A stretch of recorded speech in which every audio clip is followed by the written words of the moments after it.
What's up, everybody? Welcome to Crafter Hours. I see that Big Edie is spamming the chat with some ASCII cow art saying moo. Thank you, Big Edie, for the creative contribution there.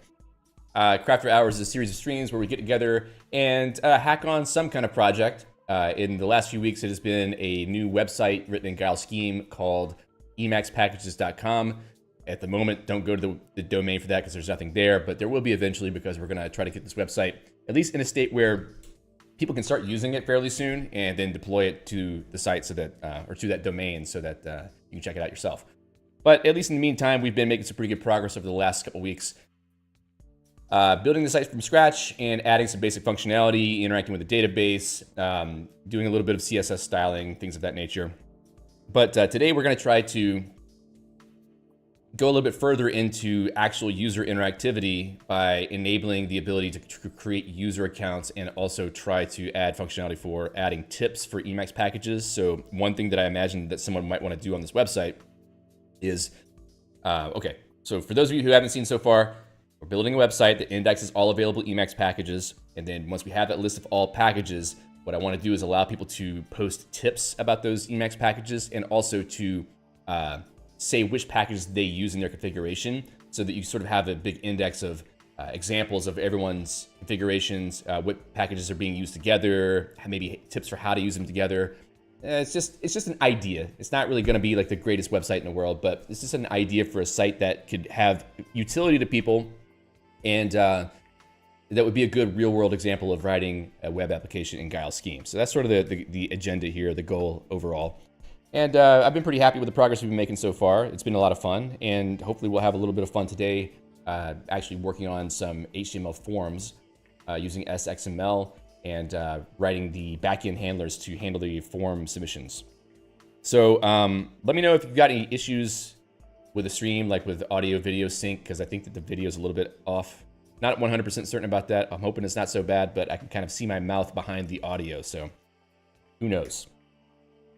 Also, I'm going to try to record a short video during the course of the stream. We might get into that before we get into the main coding part, because I do want to follow up on making a video on match expressions in Scheme, and that's the thing we're going to try to make a video on today. We've already prepared the examples. Last week, we prepared examples for a video on this, so we're just going to try to make a video out of that today. All right, so let's see. I'll go ahead and get the agenda for today set up. This is Wednesday, January 29th. Can you believe that January is almost over already? It just started. Agenda. Record a video on match expressions.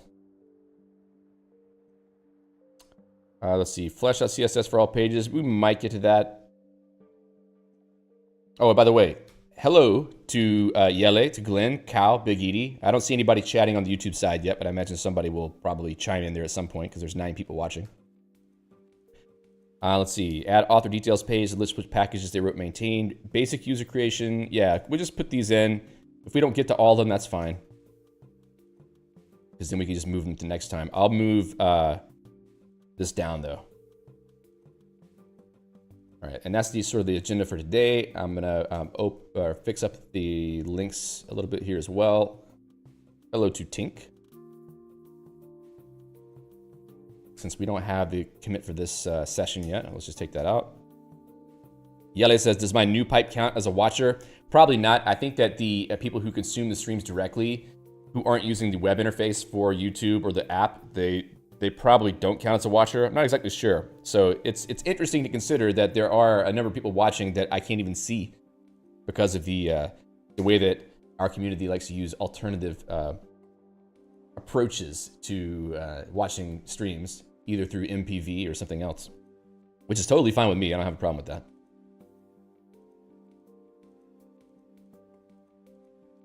All right. We could have hundreds or thousands of people watching and I would never know because we're all too tech savvy. All right. Let me see if I can find the notes. And also, by the way, how's everybody doing today? Bad YouTuber. I am a bad YouTuber. That's right. I'm not really doing all the things that a YouTuber is supposed to do to maximize engagement or maximize channel growth. It's kind of a problem.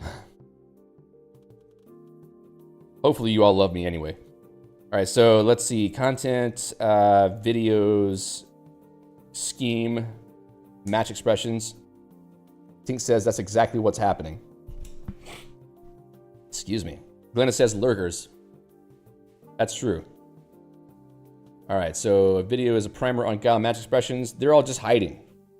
They're not really hiding per se. They're just not, they don't want to use the standard interfaces for these websites, which I understand.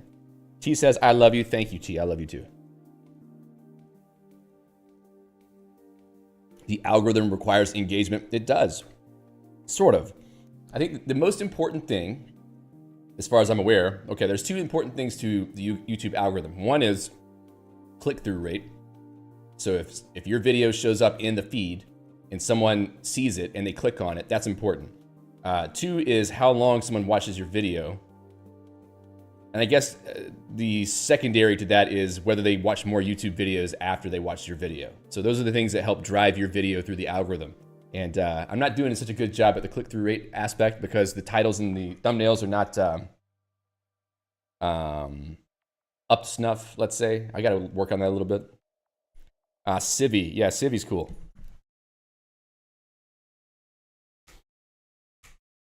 Okay, so video on match expressions. Let me make sure I'm recording this time because I didn't do it last time and I cried myself to sleep over the loss. I didn't really because I just used YT DLP to download the stream recording, and then I tried editing a video out of the short that I meant to do, and it wasn't so good. I might still put it up, I don't know, but it wasn't that great. If you don't know about YT DLP, I'm probably gonna get in trouble with YouTube for mentioning this, but it's basically a program that lets you download videos from video sites. So there you go. It's in Geeks.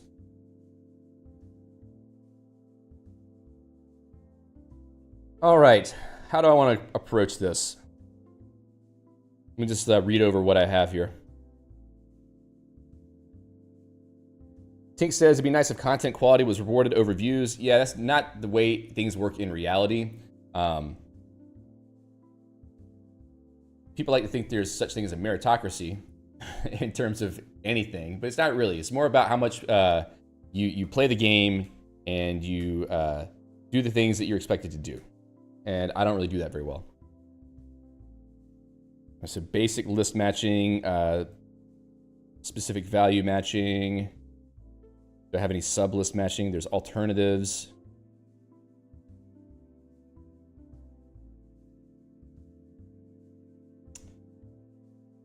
All right, there's matching first and rest of a list. There's a kind of point that I want to make with this approach too, because oftentimes you'll see something like let loop items 1, 2, 3, 4, 5,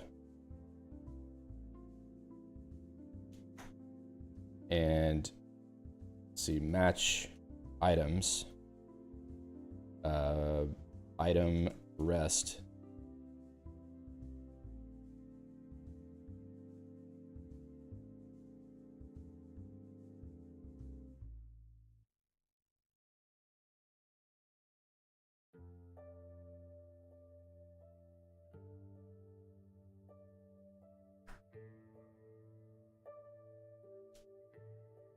And then the empty list is the end. And that's basically it. You don't really need anything else there. Hey, Arky. Oh, I need to start up a REPL.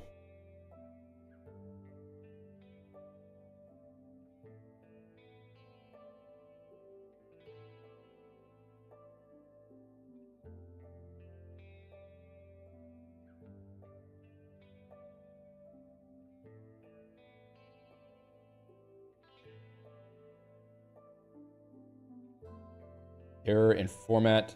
Oh, I forgot the actual item. Okay, 1, 2, 3, 4, 5. Cool. And I'm contrasting that with, whoops, the way that you would normally do this in a let loop.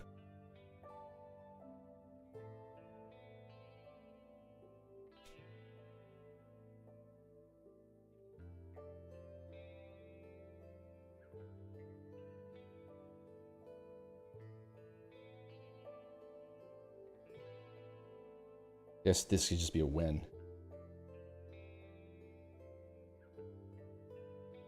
I don't know. What's actually better in this case, I wonder. Probably it needs to be a better example. We'll see. I'll tell you what I mean. In fact, this doesn't even need to begin. That's definitely simpler than this. But I think there's another approach that is a little bit... Let me close the stupid Mastodon page.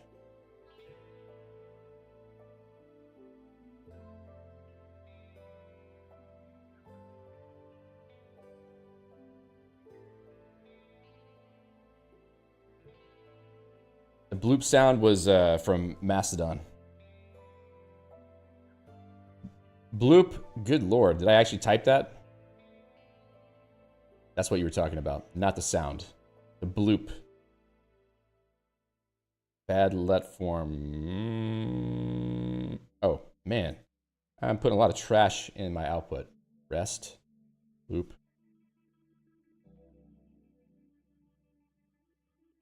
My brain will boot up soon here, I think. There we go, finally. Okay, so that's a bad example because this is actually, the typical way of looping is simpler than the match expression version here, but there's a little bit of, there's a different pattern you can use.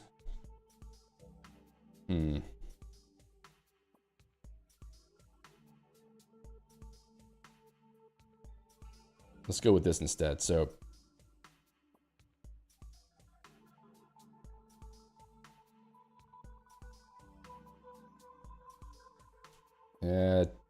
don't really want to do that in, well, I guess, okay, that's fine. Const.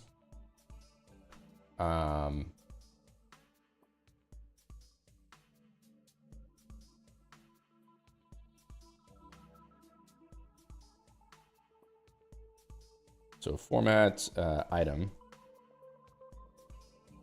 We're going to const that onto the end of strings, on the front of strings.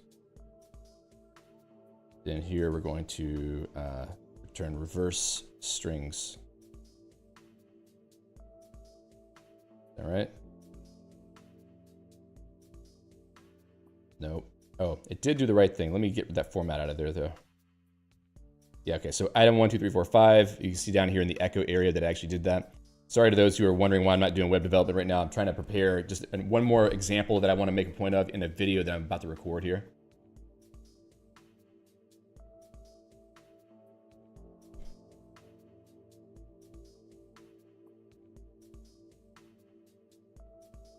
Okay, so that's a bit better of an example because it's doing more than just looping over something that could have just been a for each. And technically, yes, this could just be a map too, but I'm trying to make an example here, trying to make a point. All right, so in the same token here, strings. This is going to be a bit different now. Which repo is it? This is the codeberg.org/systemcrafter/emacspackages.com. Are you talking about for the project or for the what we're doing right now? All right, so if pair items.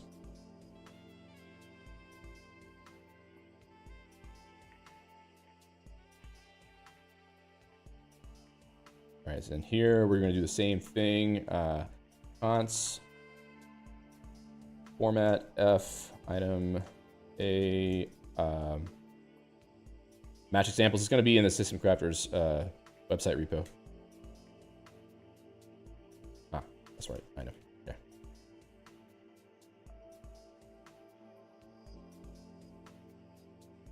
Again. Item. Dun, dun, dun, dun, dun.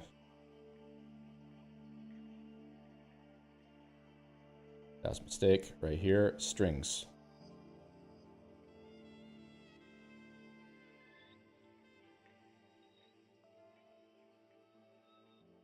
What did I do?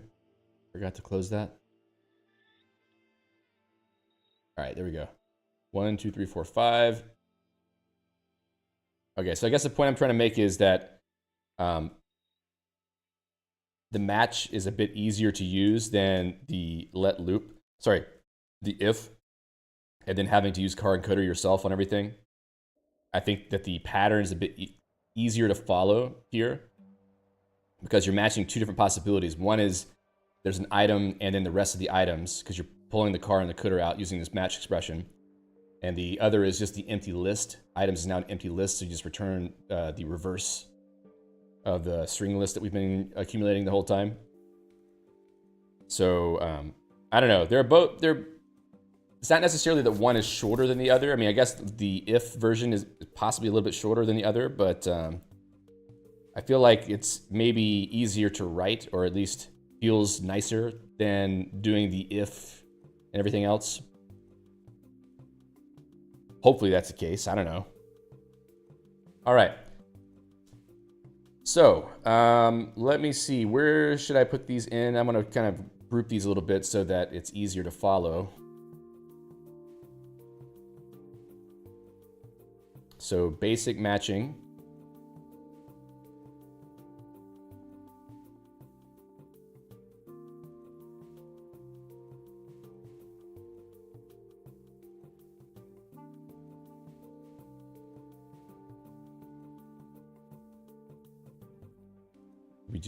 We did match Lambda star also.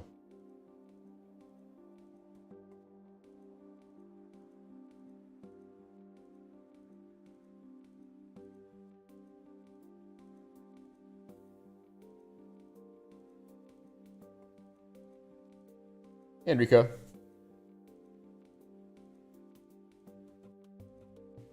All right, good to see you, Enrico. Feel better. Okay, so we got record type example.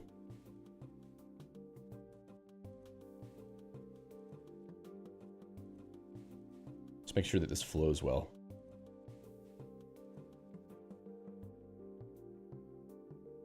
The Boolean patterns maybe aren't as quite as interesting. Did I do a nested match at some point? I felt like I did. Maybe not.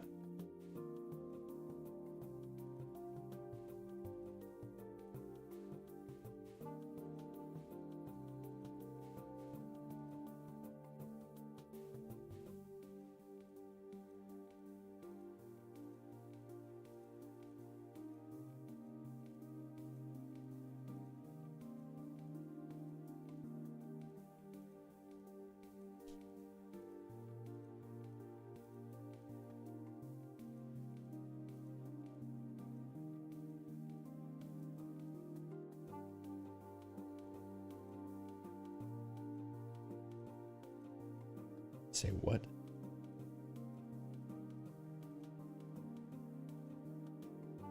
Invalid read syntax. Oh, is this a... Huh, okay. It must be just because I tried to evaluate it inside of the org file. Ah, yeah, because it was treating it like it's Emacs list or something. Okay. That's probably good enough.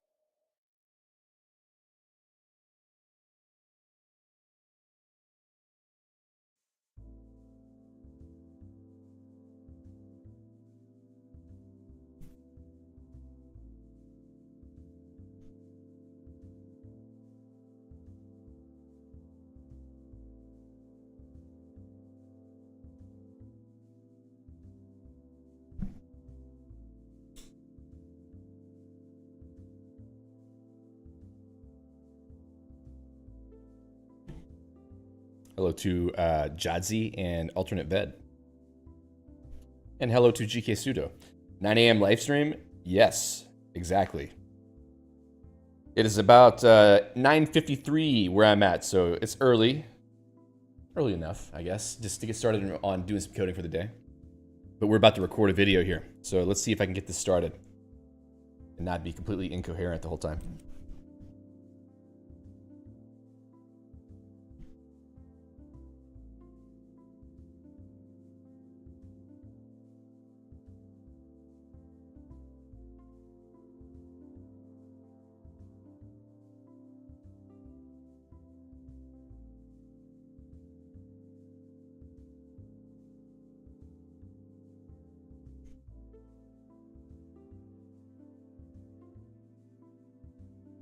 So in this video, I'm going to give you a short primer on match expressions in Scheme, and specifically Guile Scheme, so that you can understand why there's such a useful tool for destructuring information that is stored in various different data types that you would deal with in Scheme code.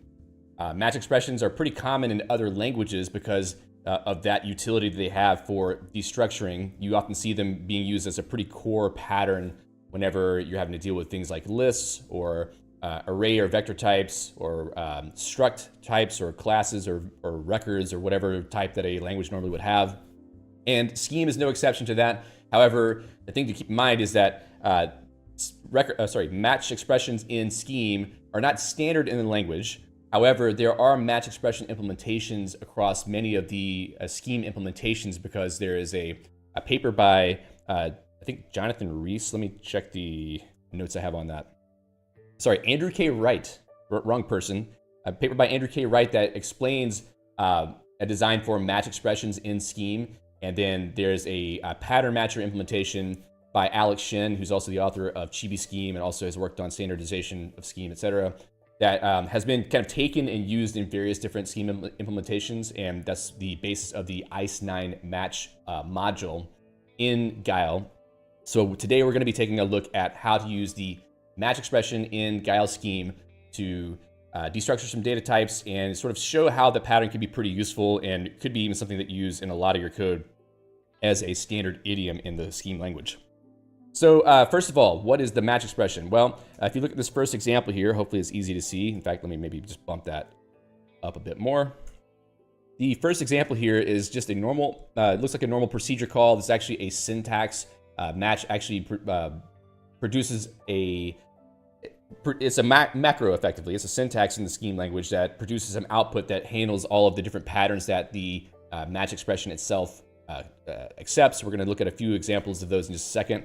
But here, the first thing to see is that we're calling match on a list. So this is a normal quoted list containing the values 1, 2, 3.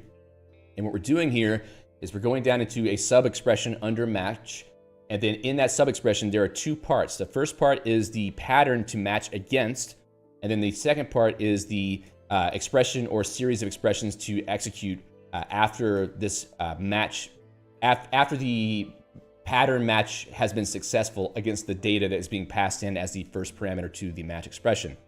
So here, we're looking for 3 values in a list. And the way that you can tell that is because we are actually formatting it as if it's a list here. So inside of that sub-expression, and this match expression can have multiple sub-expressions, which we'll see in a moment. But inside of the sub-expression, the first thing you see is the pattern. And we're just writing it as if it's a list with 3 symbols there. What this will do is if the data that you're passing in matches that pattern, it will bind those values to these symbols. So that 1, 2, 3 will turn into bindings of X, Y, Z, and then you will be able to use that information directly. So the reason why that's nice is that you don't have to go and do the work of destructuring that list yourself to get those values out. Because in Scheme, there's libraries for getting values out of data structures, but sometimes you end up having to use plain old car and cdr and the variations on car and cdr. So this is much better than having to do that yourself. You can just use a match expression to say what the pattern is of the information you expect, and then let it do the bindings for you. So in this case, we're going to evaluate this expression using Geyser, which is a package in Guile Scheme, in Emacs for providing a REPL interface for Scheme implementations, Guile being one of them. I'm using Control-X, Control-E. You can see down here in the echo area at the very bottom, it says Y is 2, because it destructured that list of 1, 2, 3, it pulled the value of y into a binding, or it pulled the value of 2 into a binding of y, and then it printed out that the value of y is 2. So that shows that it did actually work. Now, the cool thing about match expressions and using these patterns is that you can even do nested information. So here I've got another pattern that uses that looks for a nested list inside of the original list.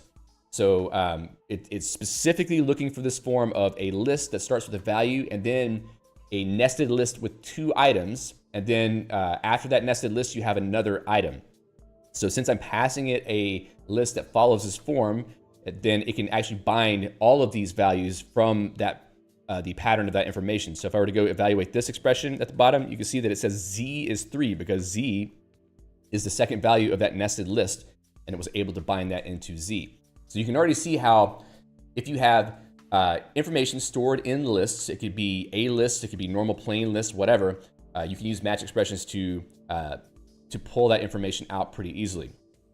Another thing you can do with match expressions is to match against specific values and have that be as part of the pattern being matched. So in this case, we're matching against a 1 and then 2 other bindings that will be assigned to whatever values remain in that list. So we're looking for a list that starts with 1, and then we will just put whatever the other 2 values are into bindings. And if it doesn't match, we're going to return a string did not match. Well, in this case, we do have a list that starts with 1, so I'm going to evaluate that, and it says y is 2 because that did match. But here, I've got the same form, and I'm giving it a list that has a 3 at the beginning. And if I evaluate that, it tells me did not match because that first value did not match what we are looking for in the pattern. So not only can you do destructuring of information, you can also look for specific values. So this could be useful if you have a kind of like a protocol for like records of information. Record is a bad term. A sublist of information in a list, and you're looking for like a value that comes at the beginning of that sublist to sort of identify what type of list you're trying to process, then you can easily do that with a match expression. And match expressions become much more valuable the more complicated your information becomes, because they can help you to sort of slice and dice all the information that's inside of your data structures. So it can be super useful for that kind of thing. Here we're going to see an example now of having multiple expressions. This is a case where we're doing 2 different things. One is we're doing that value-based match again. So we're looking for a list that starts with 1, but we're giving it a list that starts with 3, so that one definitely won't match. But we're also looking for a list that has 2 values, but we're giving it a list with 3 values. So now what we're going to see is that the length of the list also can matter in terms of match expressions. If I evaluate this, we'll see that it returns did not match because we're looking for a list of 2 values, but we gave it one with 3 values. So even the length can matter in this case. There's other ways to avoid that. I think like if you use like ... it will actually pull out the right thing. But in this case, what it will do is it will put the remaining items of the list into that B binding. So we say that B is whatever that binding of B is. In this case, we say B ... We're basically just saying, give me whatever remains in the list and call it B. So in that case, we're getting a list of B. We can also say C ... and then evaluate that. Now we see that B is 2. So we have a little bit of flexibility in how we structure these things. We can actually ask for, more items than what is in the pattern, and then deal with them appropriately if we want to. This ... is a special syntax that's part of the match expression. It's also used a lot in Scheme syntax definitions. So if you're wondering why there's ... there, this is actually a common thing in Scheme that you will see more as you write macros. Hey, Steve. See ya, Big Edie.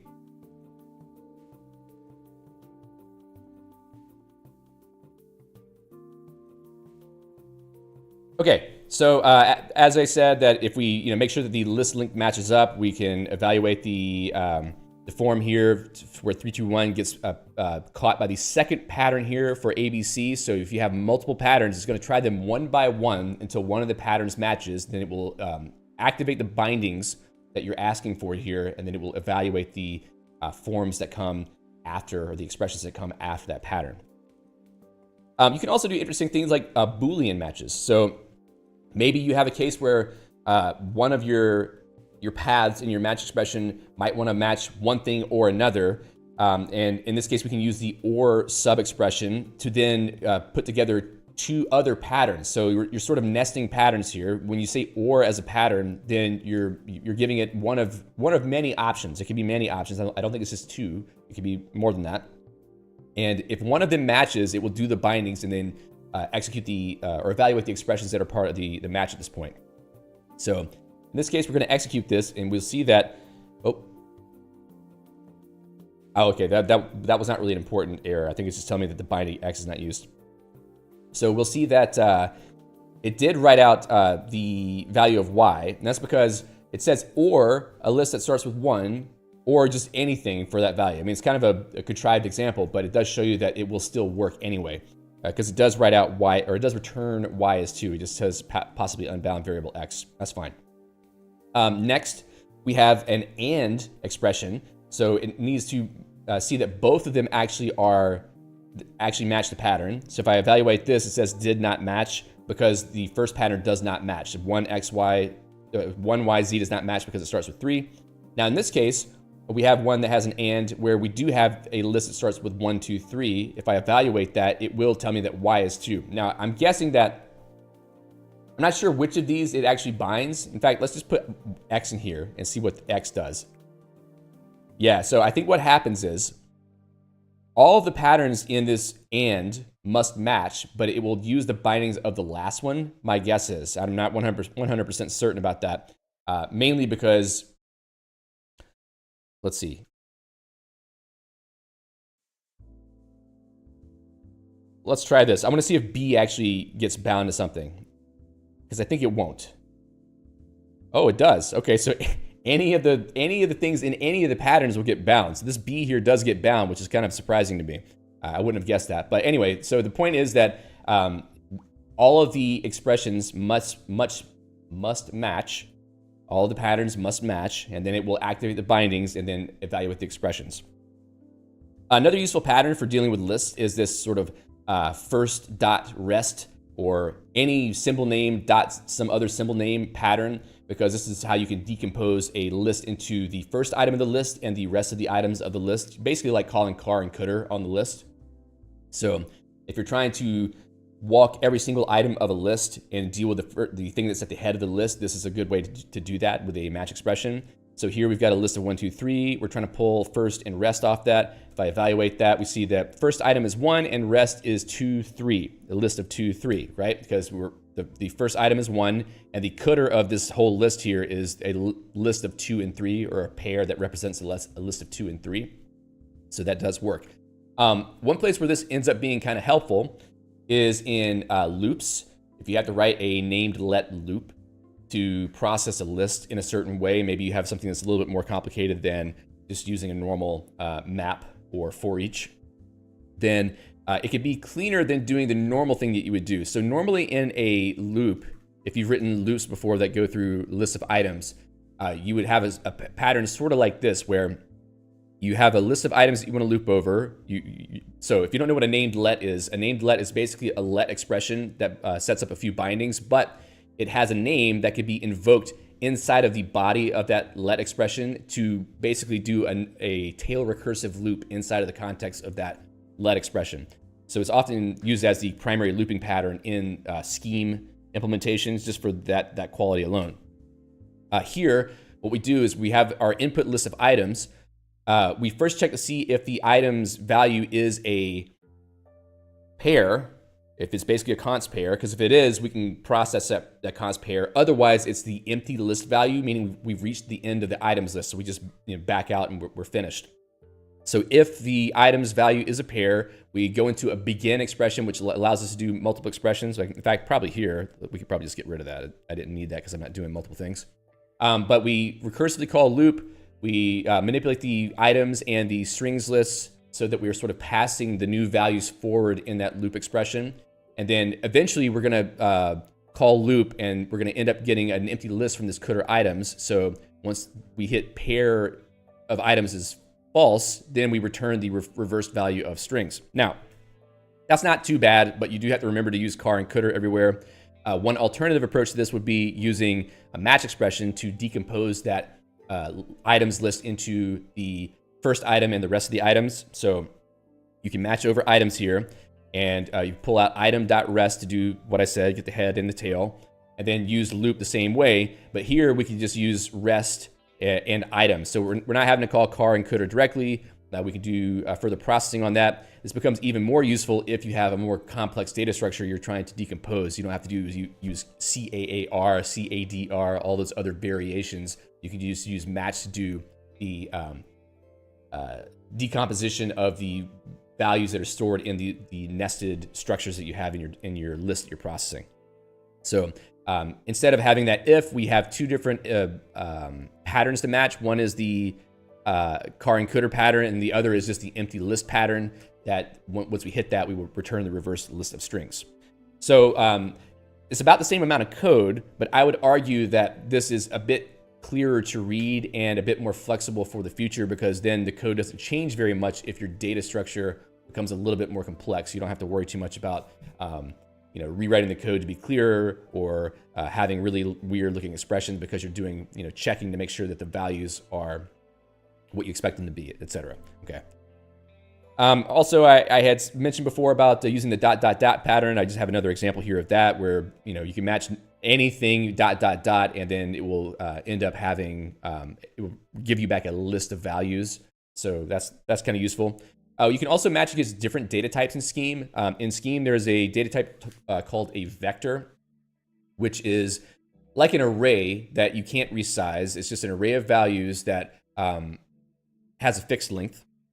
And in this case, we are matching against a vector. You can tell that this is a vector because we're using a hash character at the beginning. So the hash is a special reader syntax to indicate that the thing that comes after is not a list, but is actually a vector. And you can use that same syntax in a match expression to say I'm matching against a vector. So it won't be a list. So if I were to actually put a list here, X, Y, Z, I can just say it's a list. And then next is the vector match with a hash in front, and then I'll actually pull out the value of y, much as we did before. I can evaluate this, and it says y is 2 because this value is a vector. If I were to go change that to be a list and execute this expression again, it will tell me it's a list. So we are distinguishing between values of different types by the syntax we use in the match expression. And we're going to see that again in a second when we talk about matching against record types. So the syntax you use in the expression sort of indicates what type of value you expect the match expression to be dealing with at any given moment. So I also want to point out, you don't have to put values directly into the match expression. I'm just doing it for the purpose of examples. You can definitely pull them from a binding. So I could say like define v 1, 1, 2, 3, evaluate that, and then put v here, and then go to the end, Control X, Control E, and then it still tells me that y is 2. So you don't have to give it a value directly. You can give it the value of a binding. You can do anything you want. This expression that's at the beginning of the match can be any arbitrary Scheme expression. You can call a procedure to return a value back. You can do anything you want. So it doesn't have to be specifically a value that you're passing in. All right, so next, we want to take a look at defining a record type. So if you don't know, Scheme has the concept of record types. It's actually a part of SURFy 9, which is an extension specification to the Scheme language. Most Scheme implementations provide SURFy 9 implementation. Guile does too. So it allows you to define something that's sort of like a struct, where it's a type that has a specific set of fields attached to it. And in Scheme, the way that it works is that you define the fields, but you also define the procedures that allow you to access the values or set the values of those fields. So we're creating a person record type here with 3 fields: name, age, and hometown. And then we're going to use a match expression, and we're going to create an instance of the person record type that we made here. So make person, I'm going to evaluate make person. You'll see down in the echo area, it says person, name, David, age 132, hometown, Mars. Yes, I'm letting you know how old I am and where I'm from. And then in the match expression, the first pattern we're using here starts with $. And this lets the matcher know we're looking for a record type of type person. And we're trying to extract these 3 fields from the record type. If I were to go and evaluate this, we'll see that David is 132 and from Mars. We're using the format procedure in Guile to write all this out. We have the bindings for name, age, and hometown. So that's great. That's cool. That means that you don't actually have to use the individual procedures to extract those values from that, that record instance, because you're able to use a match expression to do that specifically. Now, there's one little gotcha here, which is that when you're trying to destructure against a record type, you can't just give it only the fields that you want to destructure. If I were to take age out of here and run this, in fact, let me just switch the order of hometown and age.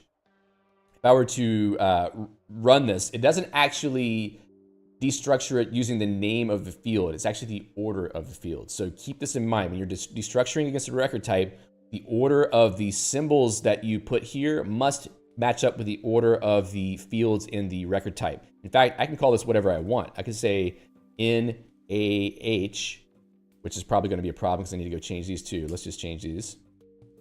I'm pretty sure they don't have to have the same names. If I were to execute this, yeah, it says David is 132 and from Mars. So the symbols you use here are irrelevant.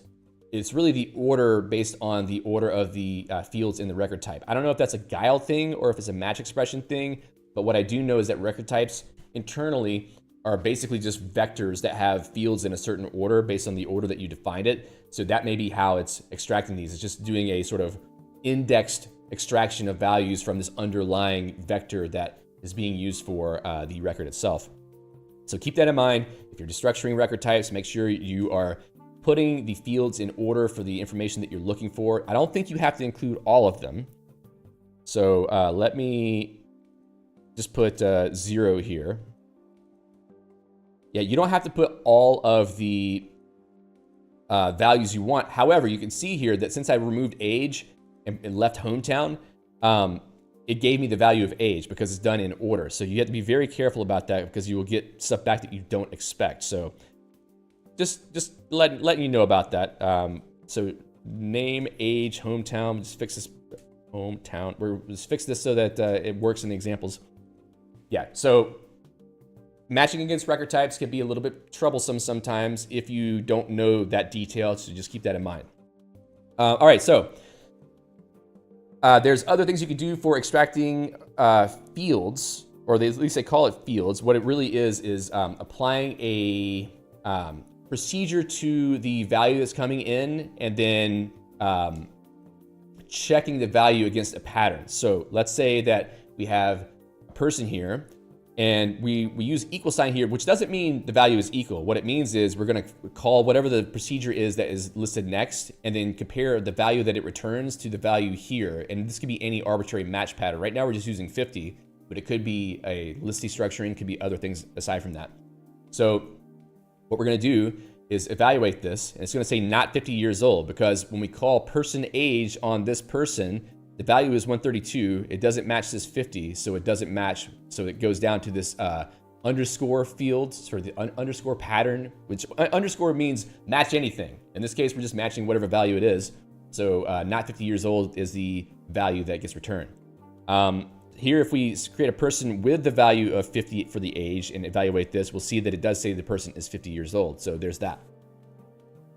Then we can also use a predicate applier in this case. So we say question mark, person question mark. So I think if it returns true, then it will apply the match pattern. So if this is a person, if the value is a person, and it returns true, it will match it using this pattern and then pull things out. And in this case, it is a person, so it doesn't matter what age they are. It will just print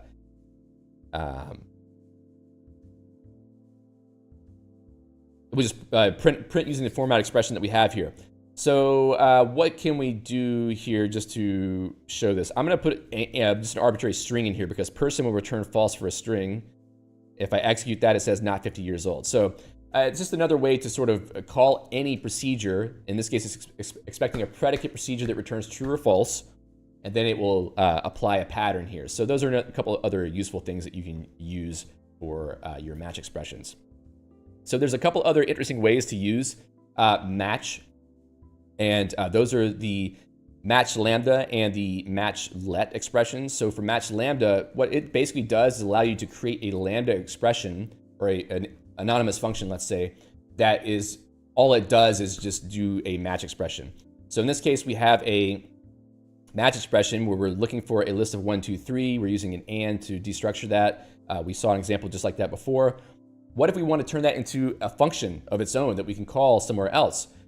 Here we're calling define match numbers. We're creating a binding for a procedure called match numbers, and we're calling match lambda. So this match lambda here is effectively just creating a lambda. I mean, really what it's doing is lambda val match val. So something like this, it creates like a nested lambda, but it just sort of takes that pattern out of the equation so that you can just call match lambda directly. So match lambda, and then returns a procedure so that then you can call match numbers on any list that you give it, and it will do that same match expression. So it's a way to sort of create your own higher level procedures to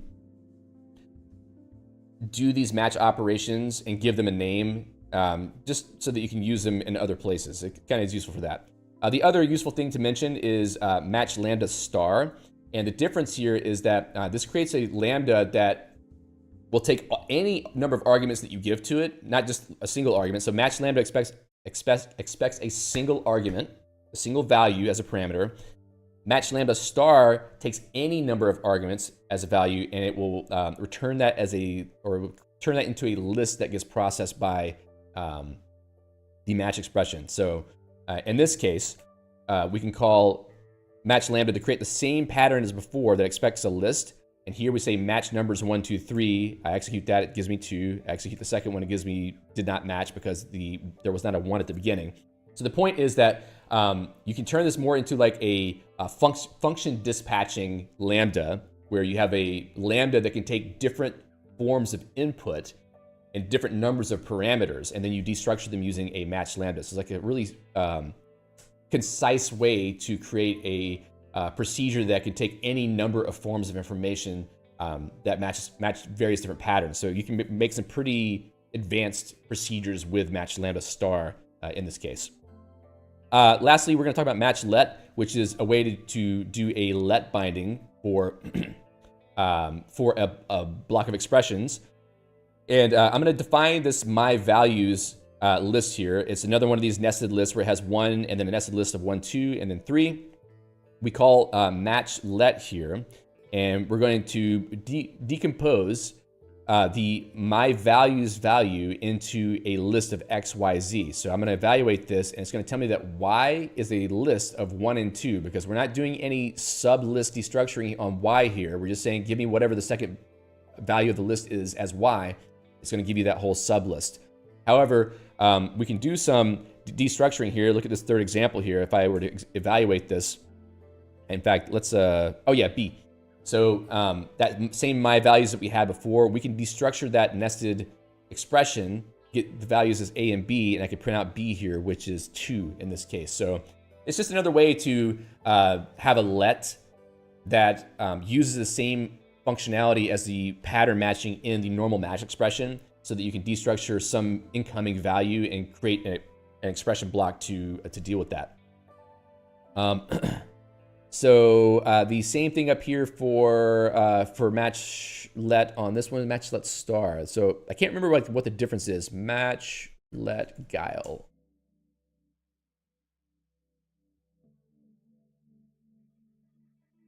Analogously to let star. Oh, okay. So it's got it. So you can do nested destructuring. So look, what we're doing here is we're saying my values. We're pulling values out of my values. We're looking for x, y, z. Let star allows us to do bindings that refer to each other like a normal let star. So in this case, we're binding the second item of my values into y.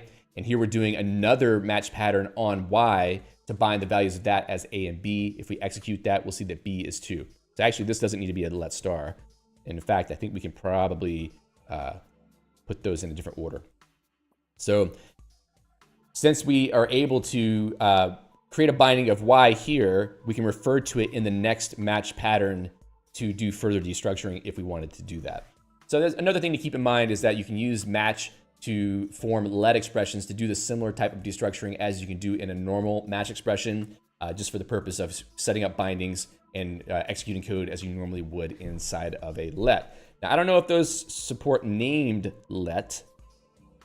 Match let is analogous to named let and can be also used for recursive functions which match on their arguments. So it looks like you can actually do a named let with this.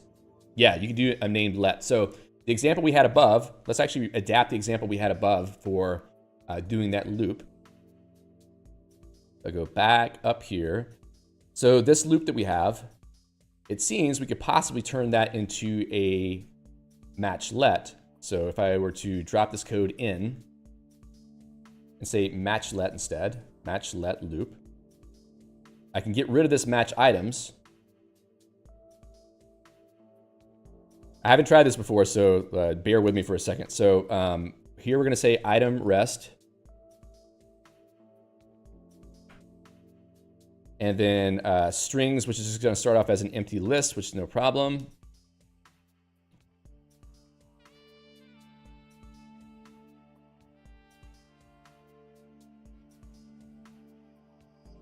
If I evaluate that, let's see, unexpected syntax and form. Oh, right. Maybe I don't even need to do anything. Oh, I do need to do something there though, hold on.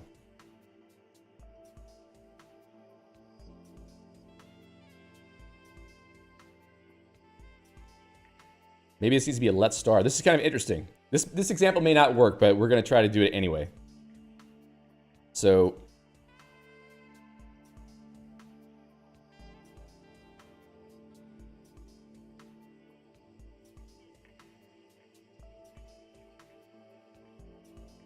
basically what I'm trying to figure out is if I can, because I didn't see a way to do alternatives.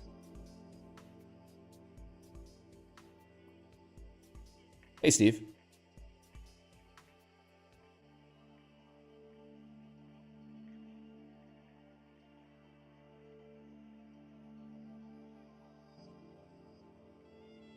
I guess what I'm trying to do here is once we hit the end of the list, I need to return strings instead.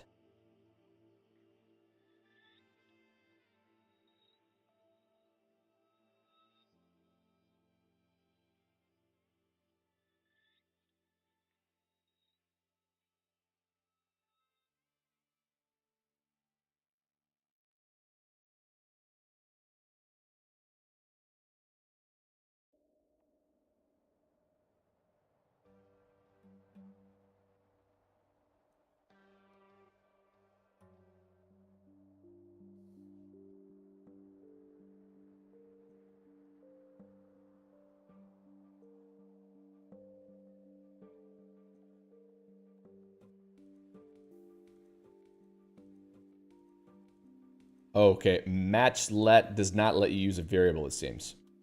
Do we need it? Go to key match error with args. No matching pattern for empty string. Okay.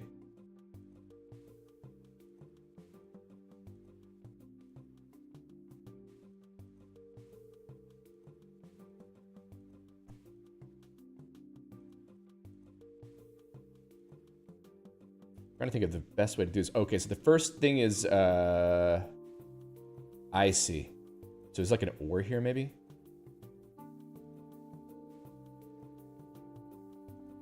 Maybe this particular kind of loop can't be done because we can't refer to strings.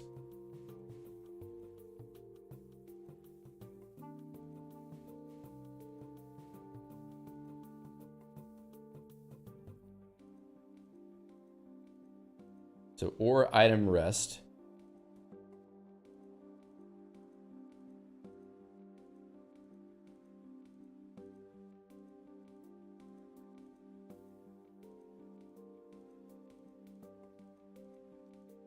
I guess it could be this, right? How about this?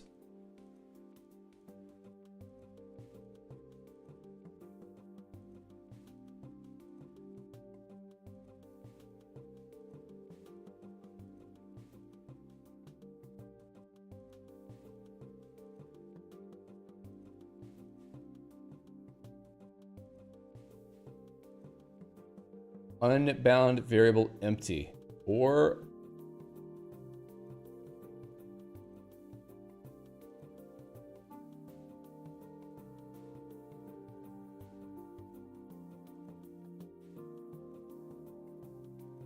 I don't know, let's see.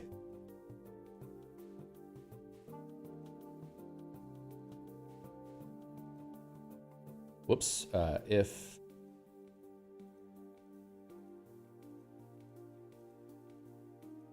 unbound variable rest. Oh,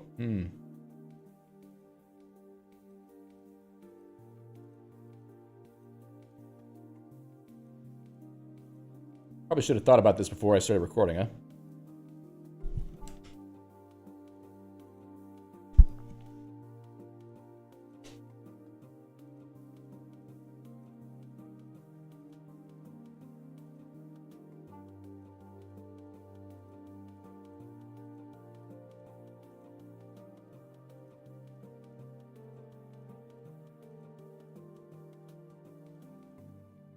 Unbound variable items. See you, Peter.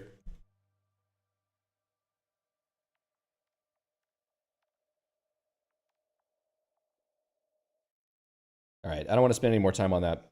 Just give me 1 second. See if I can rescue it.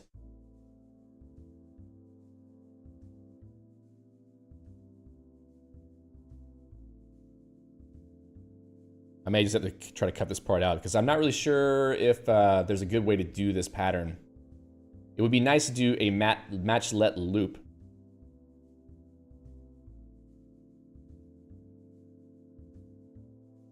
But I think that the way that this is working, that was always the thing I wasn't sure about. So match let variable pattern init. Because the let binding needs to have a specific set of ordered bindings to do a let loop. Because you have to be able to call the name with those values in order. So it can't be more than one match pattern for the first let binding, the first binding in the let. So it has to be one pattern that works in both cases. And now it's telling me what? That items is unbound, probably because in that case,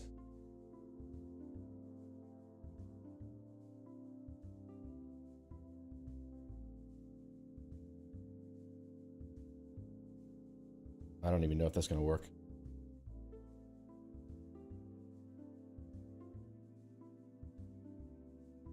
Let's just see. I'm curious what's going to happen here. No matching pattern. Yeah, it needs to have an empty list also.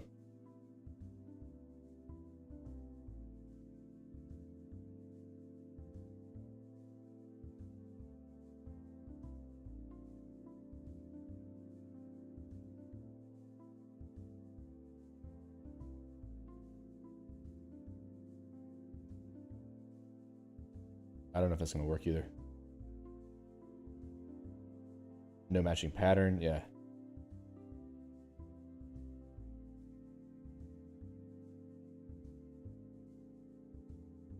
Unbound variable rest. If null, still it doesn't like the fact that rest is not bound.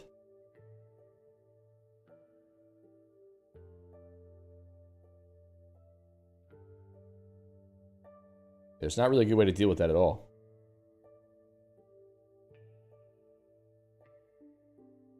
Okay.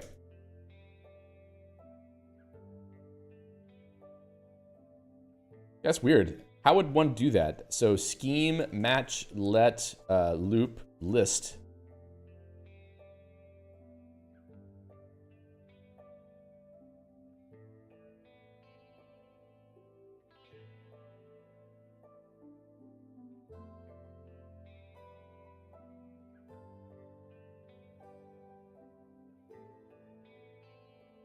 Doesn't say anything.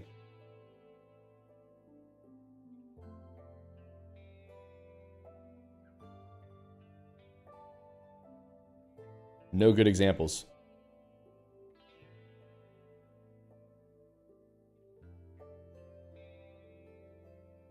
Okay. Yes, stream Nerd Stripe by Match Let. I can't even speak anymore because of Nerd Snipe me so bad. Wow. What a mess. All right, let's pull the ripcord.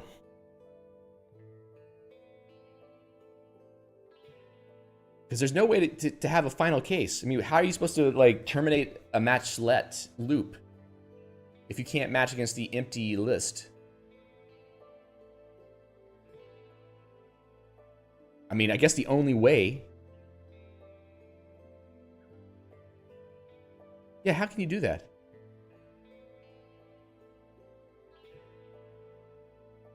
There must be a way to do it.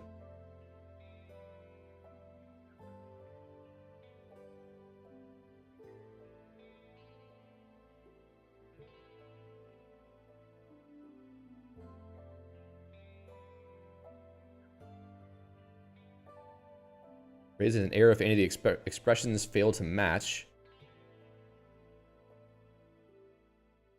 Var init.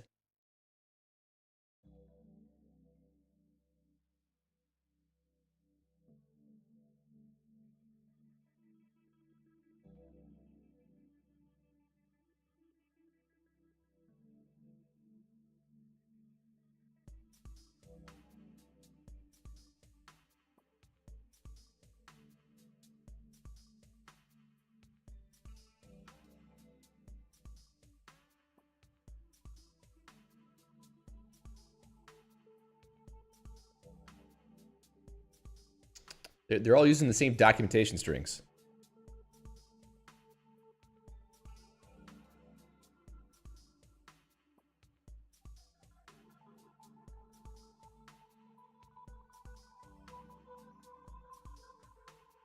Any examples?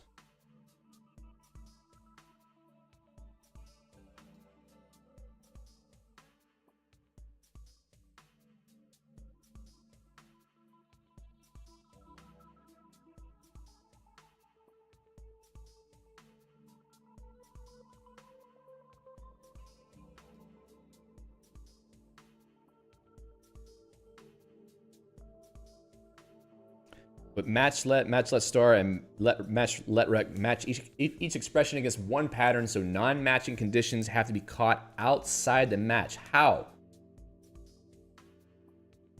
Non-matching conditions have to be caught outside the match.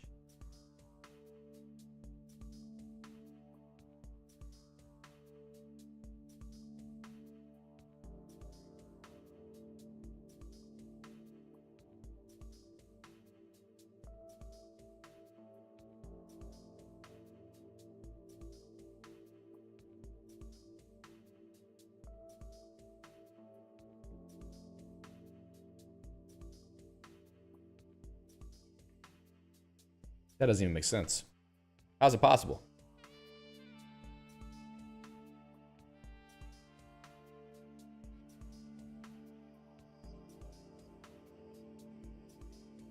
All right.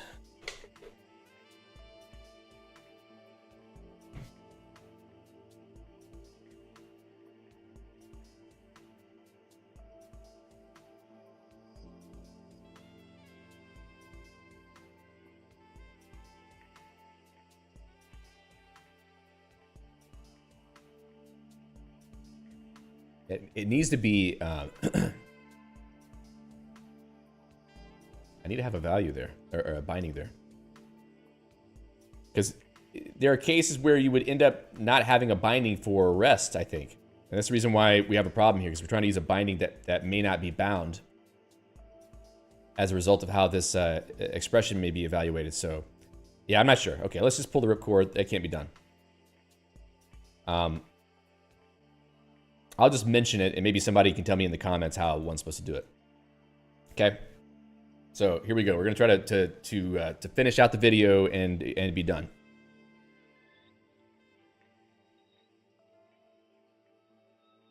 So after looking into it for a bit, it seems that it is possible to use matchlet with a named let-like expression where you can have a name for the let block and you can do looping patterns. But I found it very difficult to determine how to terminate such a loop, because when you need to destructure a list and you finally get to the empty list value at the end, there doesn't seem to be a way to destructure the binding for the list that you're looping over as you can see in this example, it actually doesn't work because the rest binding is not available at all times. So it is possible to do a named let, match let, but I'm not 100% certain how to do it correctly. So if you happen to know, please leave a note in the comments or do a contribution to the show notes for this video so that other people can see it later. I'll mention that in a minute. But that's basically how you can use match let to destructure incoming information into bindings like a normal let expression. So I hope that this was useful as a way to sort of give you a primer into how to use the match expression in Scheme implementations, especially like Guile Scheme, as we talked about in this video. Now, the show notes for this video, I would like to make it a place where people can contribute their own examples or information about how to use match expressions. So if you want to do that, go to codeberg.org, System Crafters site. That's the repository where that's the CI for the site. That's actually not right. Let's see. Is that the link? There we go. This is the repository where the file will live. Check out the link in the show notes. I'll put it down here before I post the video, and you can click to go through to edit that page and add more stuff that you would like to see there as well. And we could probably just try to like build up a little resource for match expressions for people who want to try to use that a little bit more in Scheme. So hope that video was helpful for you today. Leave a note in the comments. Let me know. Also give the video a like if you liked it. Until next time, happy hacking. All right, so we're done with that. Let me mark down the timestamp at the end of the video. That's about 58 minutes in. I hope that video is not stupidly long, but you know, it's a System Crafters video.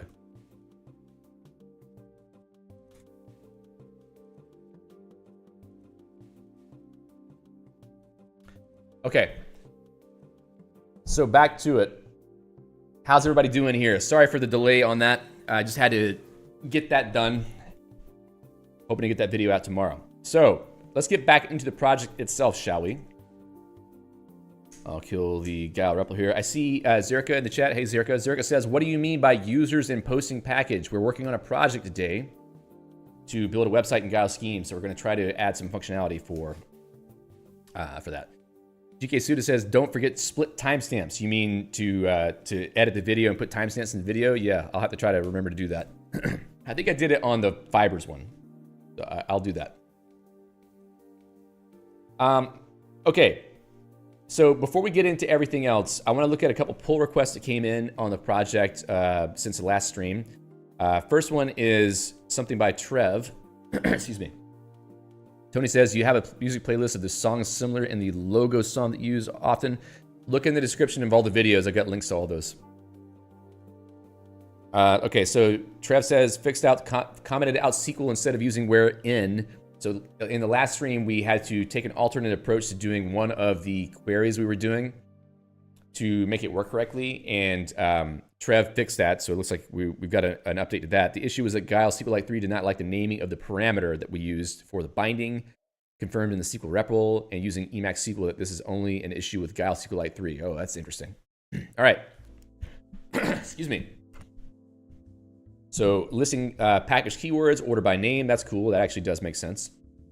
And then we are uncommenting the prepare for the query, and Trev is using some different names, different aliases, I suppose, for packages. That's cool. I didn't know that you could do that. So are we doing anything special to say what P is?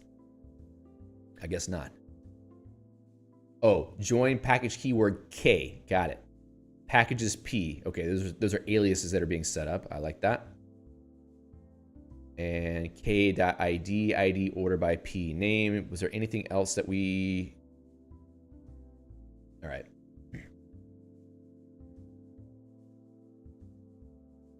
I'm not using CC Mixer to play the music. That's just the place where I downloaded the music from. I'm using MPV to play the music in the streams. All right, so we're binding ID to keyword ID. So it seems like it was just the keyword ID that there was a problem with. I think that I should have had keyword underscore ID. But anyway, we're gonna merge that in for sure. And merge it. Thanks, Trev. Next is a pull request by Peter, where I think Peter is trying to make it easier to pull in SQL queries from an external file. So Q is the queries, read SQL queries, string or pin, and we're pulling them in from a SQL file. Create package author exec, package authors. This is kind of interesting.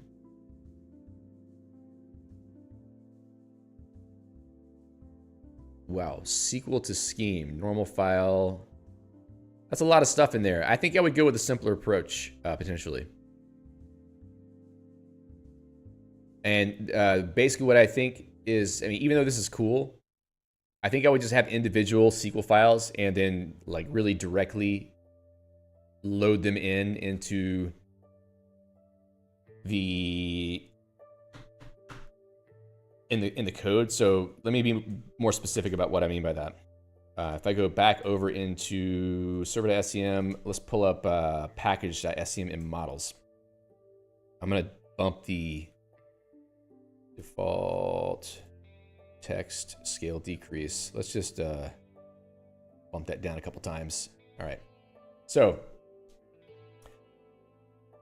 instead of doing what I'm doing here with the SQLite prepare DB, I would probably store these strings in their own text files, SQL files, and then have like a define, you know,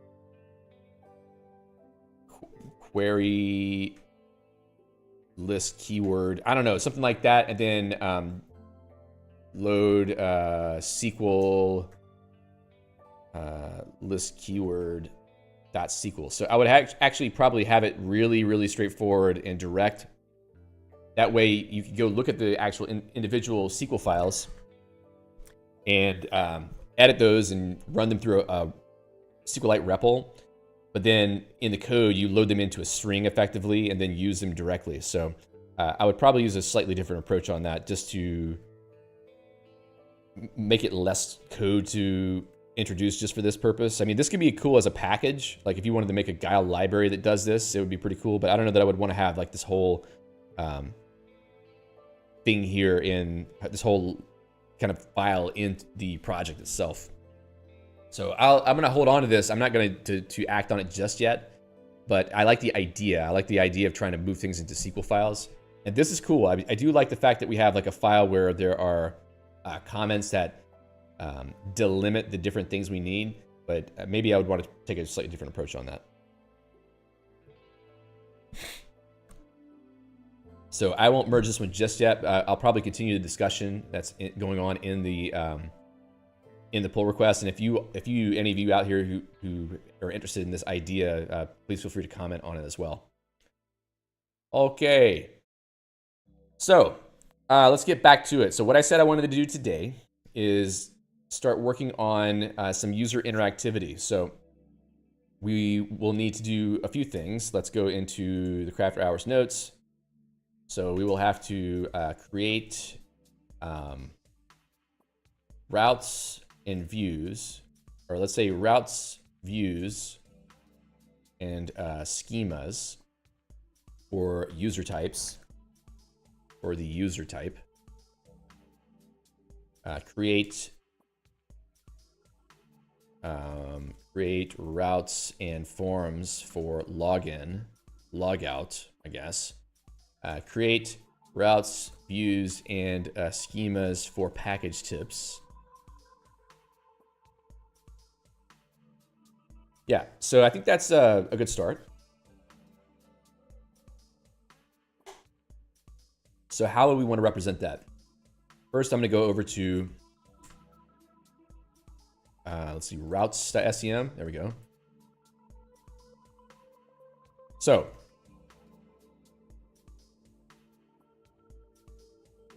firstly, users. I don't know if we want to have a users list. Like, would we want to have a list of users on the site? Maybe not. Maybe let's just go with a plain old user first. User/name, username.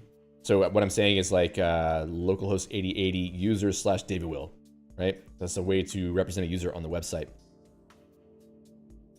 User detail view name. Like I said, I don't know if we're going to have a user index yet because maybe people don't want you to know that they're on the site unless you know their name directly. I don't know. But you tell me. You tell me what you think. So we have that. That's cool. Also,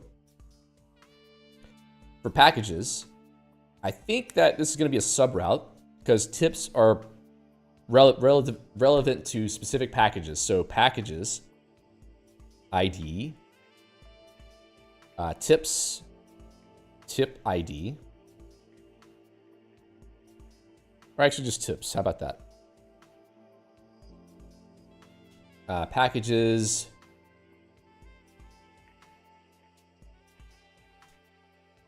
package tips, index. No.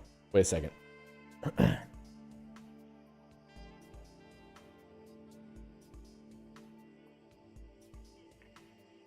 Do we even want that?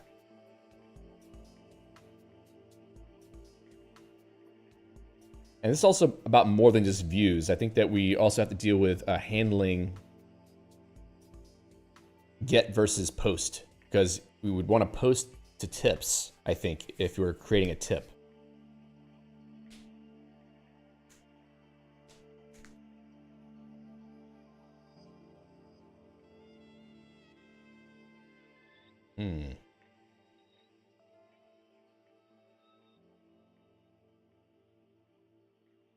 We'll see how far we can get with this. Let's just think about it a little bit. So, package tips index. I feel like we don't need that because we're going to have tips showing up on the page itself. But we do need a way to post. So, package tips handler, let's say. Oh.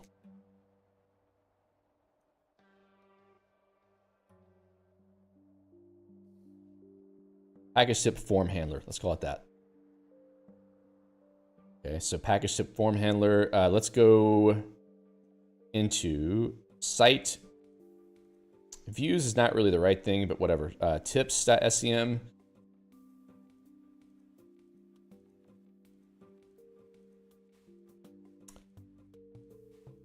Let's just leave it empty for now. Define.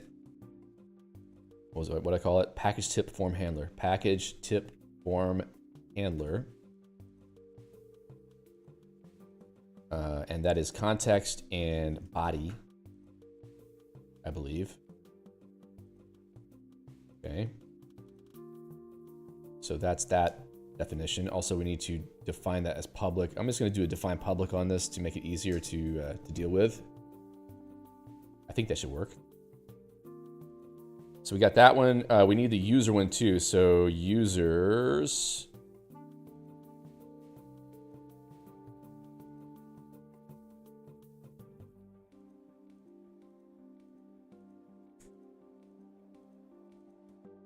That was user detail view. Define public user detail view user name. And our detail views are kind of like this. Context, body. Just kind of scratching some stuff out for now. All right, so that's two things we need. Brongulus says, what sort of packages are you referring to? Emacs packages. This is a website for indexing Emacs packages. Okay, so also for creating users,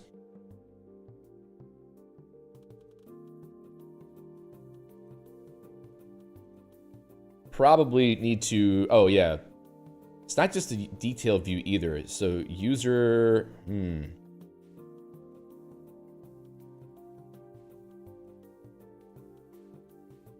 it's not even a view, it's a handler. Let's just call it view for now. To do handle get versus put, which will be kind of interesting.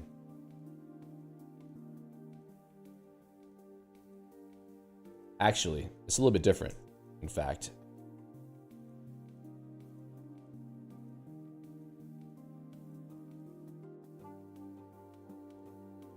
User create handler. There we go. So now we're separating it out a little bit so that it is not so...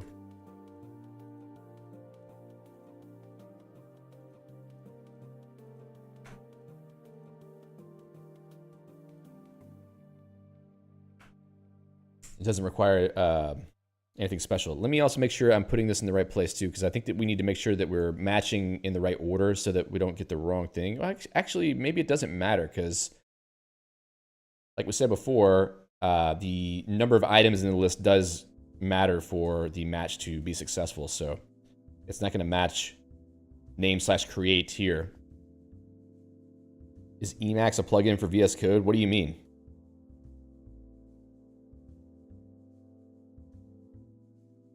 All right, so that's that. User detail view, user create handler. Brongulus says lol. Are we being trolled? It could be a legitimate question.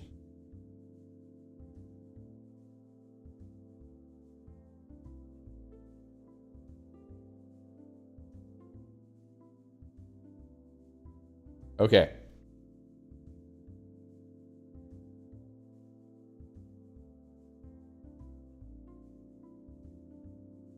Okay, Tony says it was an attempt at dry humor. Thank you for clarifying. Yes, Emacs is a plugin for VS Code. It most certainly is. I'm in VS Code right now. All right, so we got our routes sort of figured out a little bit. And I don't like that we have this huge match block for route handling. I think that eventually we're going to end up writing a syntax that will produce a handler lambda that could do all this stuff, which I think would be pretty fun. We won't do it now, obviously, but we will do it later, and it might be kind of interesting. Brongulus says, it would be strange to come to your channel and not know about Emacs. I think so. I don't know. I mean, maybe some people are sort of serendipitously finding the channel through Twitch and YouTube while the streams are going on. I hope that's the case. GK Pseudo says, Vim is essentially a package for Emacs. Yes. Tony says, I'm celebrating New Year today in Kaifeng. This is the main hub for Jews who immigrated to China during the production of the Silk Road. Wow. Okay. Well, happy New Year. I heard it is Chinese New Year today.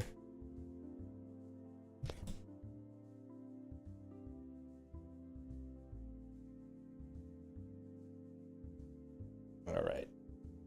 So we've got some routes in here.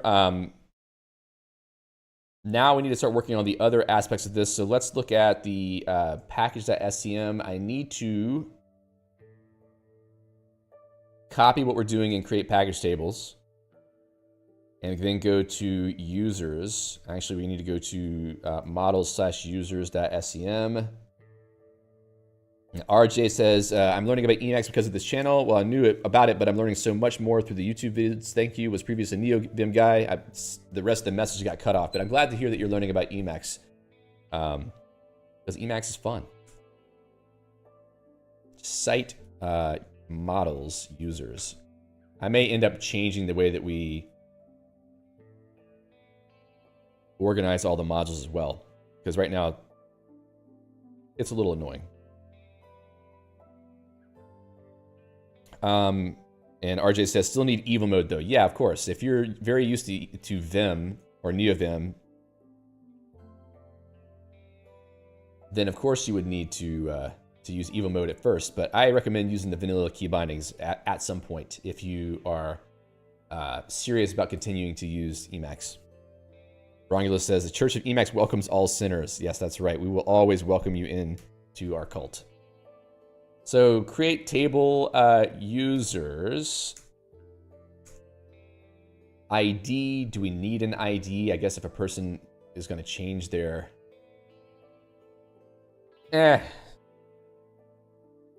So name would be primary key, I guess. Will it let me do a string as a primary key? I guess we're going to find out, aren't we? Description, or we can say full name. Email. What would be another thing to say here? Bio. Or what would you say? What is it like? on a social media site, the text that you type in yourself about yourself, what is that? The bio?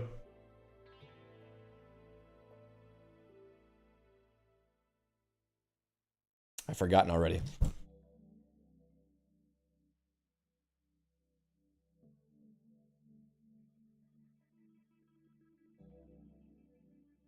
About? Yeah, maybe about. Let me see here.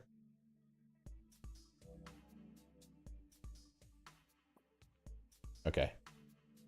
Bio. Yeah, let's just leave it at bio for now. All right, so create user tables. All we really need is the one right now, I think. We also need to go into db.scm. Nope, not there. We need to go, where are we calling create package tables? Where are we calling that?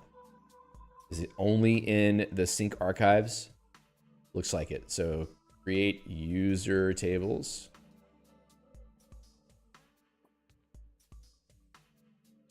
We'll have to do the db init somewhere else at some point, or put that into a procedure that gets called. All right. So then back in users, we have the procedure to create that. That's cool. I can go into the REPL. Let me start up a geyser for this. Actually, let's get the site running, and then we'll start up the geyser for this. So if I go into ANSI term, hello, can't type.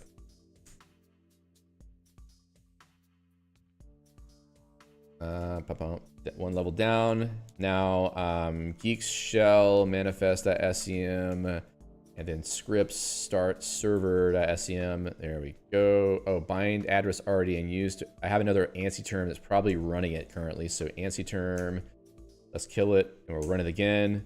There we go.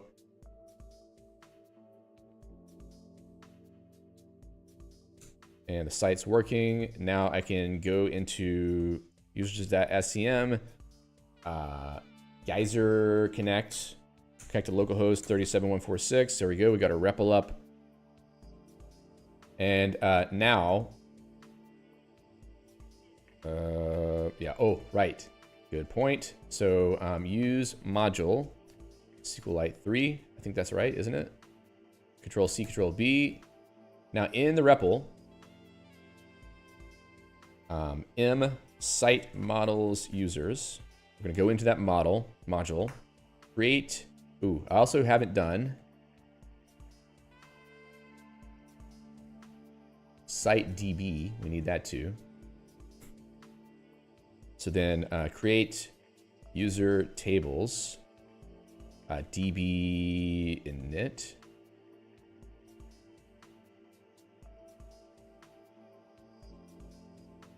Let me check that because I can't remember what I even called it. And db.scm, db open. All right.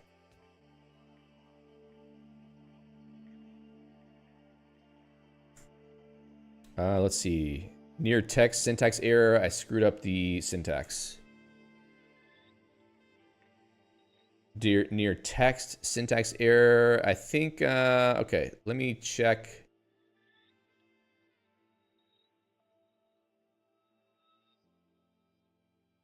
On package ID integer primary key auto increment. I think that this needs to be after the type. Oops, and let me go back and reeval that procedure, and then okay, now the table should be created. So we have name, full name, text, and email and bio. Okay, so that's enough for a basic user table, I think. Hello to Umpriel.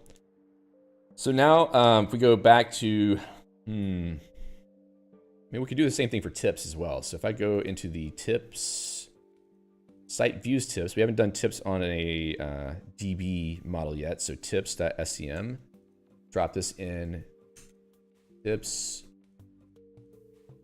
create tips tables, packet, whoa, insert mode, package tips. All right, and then, we're gonna have an ID for sure on that. If I go back and take that integer auto increment.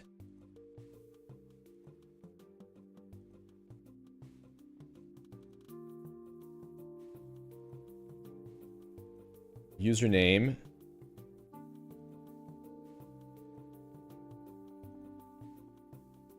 Or could it be even just be user?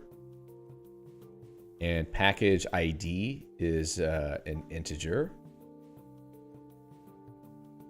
And then content, I guess. Because that's really it.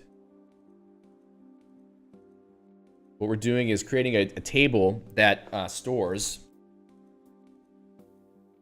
a tip written by a user against a particular package. And that's all we really need. So that should be good for this one. I can evaluate this whole file, and then I can also jump over to that module. Emacs package, yes. So insert mode, evil detected. No. That was insert overwrite mode, right? That is normal to keyboards or text editors. Okay, so we're going to cite models tips. Probably should be package tips, whatever. I don't want the names to be too long. And then create tips tables. DB open. Probably should have put some constraints on those, but we can do that later. So now we got our tables, okay? We did that interactively, that's cool. The site's still running. Didn't crash, as far as I know. We can go reload it, cool, it's good. Now, back in the sync archives, we need to create the tip tables as well. Create tips tables, DB, or what did I call it? All right, so then we'll go to site models tips. Okay. So that should help for syncing the database. Now,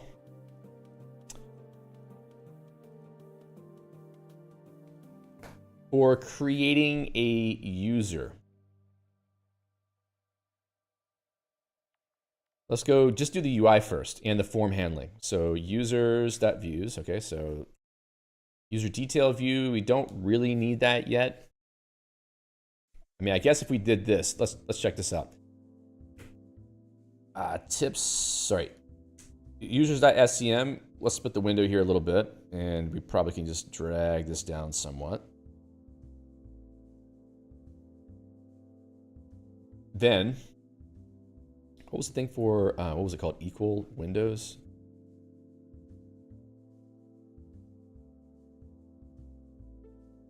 Balance windows, there it is, okay. So on the views, we need to be able to call define public read user details, DB username. We're going to go back to packages.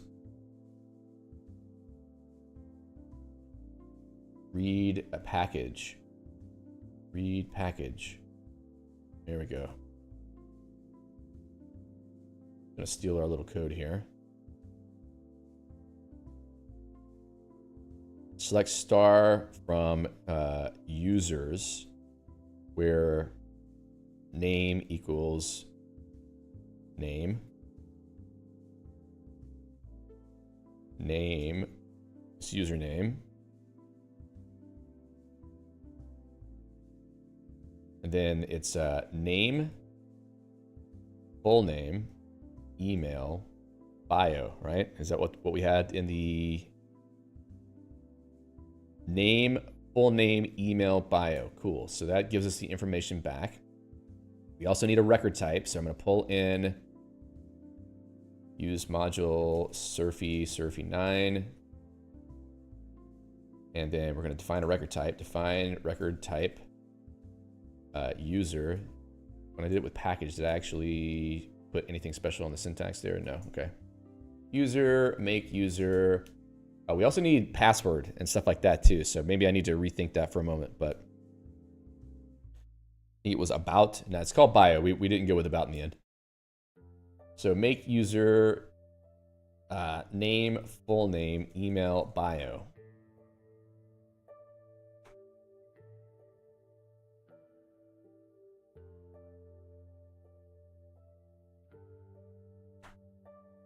But maybe let's be a little bit better with this. So full dash name, email, user email, bio, user bio.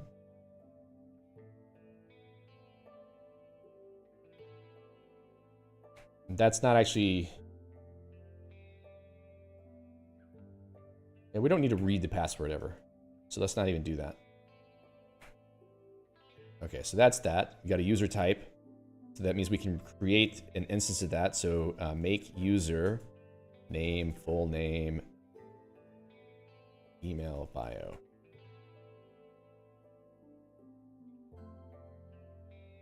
Okay, so that pulls that out of the record for us, or out of the row. So we should be able to read a user from the database whenever we have one in there. In fact, I could create one by default. So how about that? Create user, name, bio. We're going to need a password too. Name, password, bio. So for passwords,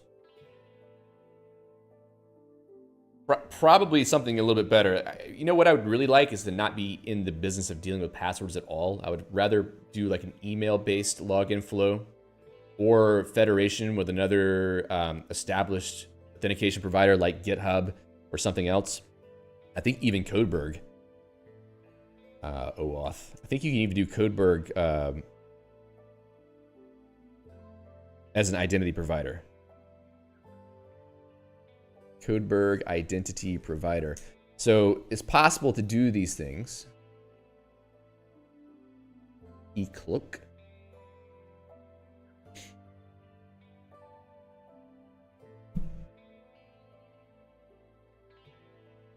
Yeah, so you can definitely do that. So yes, single sign-on, like, yeah, basically that. Something I would like to do at some point. But, you know, passwords are easier to get started with. Email is not so easy because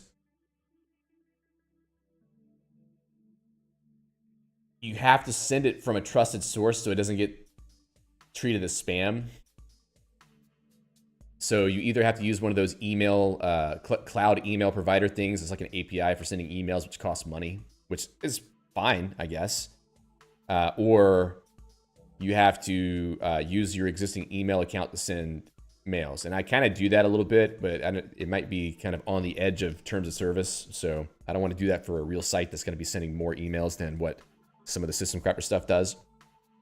So yeah, I think password is probably the best just to start with, but maybe later we need to think of something else. Storing passwords in SQLite. How to store a hash password in SQLite database. Let's just look real quick and see if anybody has any good tips on this. It's been a while since I've done password handling on a site. Salt it, create a hash from the password, and then insert the plain text username and salted hash of password to the database.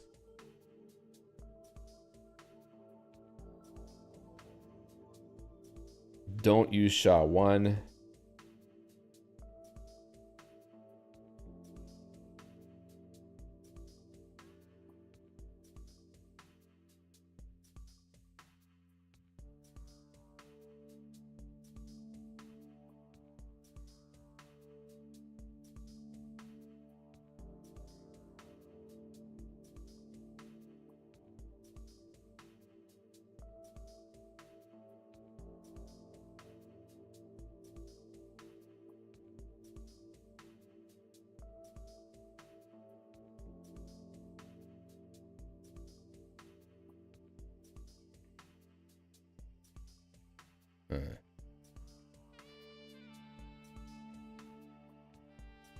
Yeah, exactly. GK Sudo having to deal with like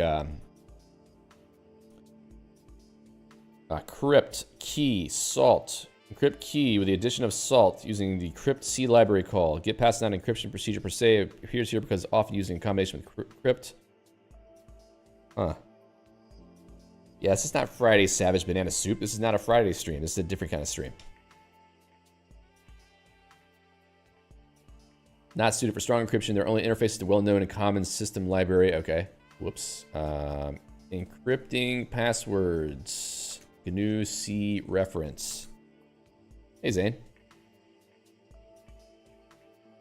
Bonus, that's right. Takes a password, key is a string, a salt character array, which is described below, returns a printable ASCII string that starts with another salt. Believe that given the output of the function, the best way to find a key that will produce the output is to guess the values of key until the original value of key is found. Salt parameter has two things, selects the algorithm which is used. MD5 one or DES based one. Without salt, intruder can make a guess, run crypt on it once, and compare the result with a salt. The intruder must run crypt for each different salt.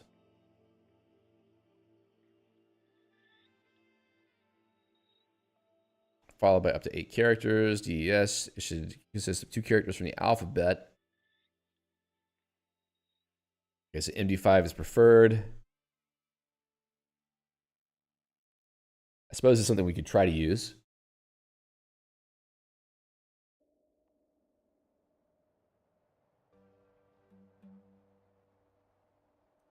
That's the thing is, you need to store the seed too.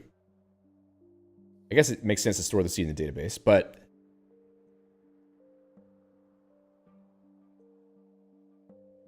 yeah, if you store the salt in the database with the user, should you store the password salt with the user row? I don't know. Yeah, each user salt can be and is usually stored in the same row as the user's data in a non-encrypted format. If we trust a random person on the internet. Yes, it's okay to store the per user salt, not the password itself. Even if the adversary gets access to the raw database data, he still needs to try each user's salt plus password separately. Storing the salt in other tables, not really adding any significant security, whatever.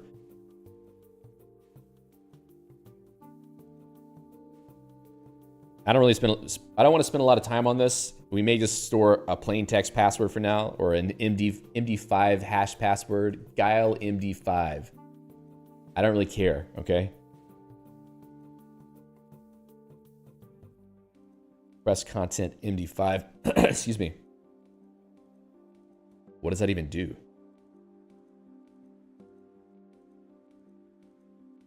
Hash. Hash tables. I don't want hash tables. Wait, what? Nope.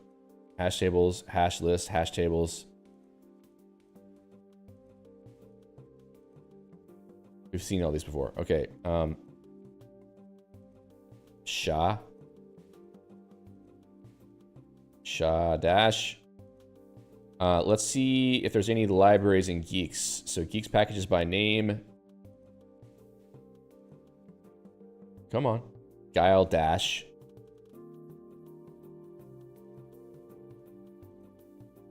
So there's a Jot library that could have some stuff in it.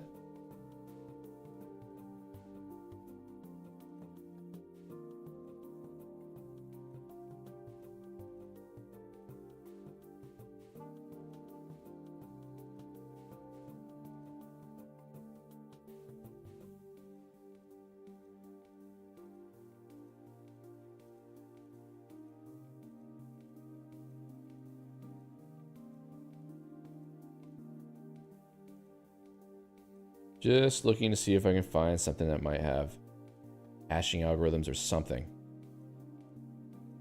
Shapefile, WebSocket, common mark, file names. Guile lib could have something in it.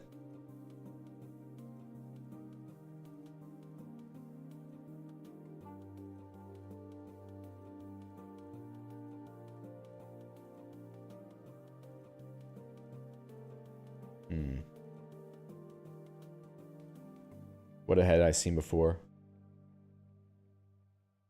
Jot. Let me find the website for this. There must be some kind of hashing in here.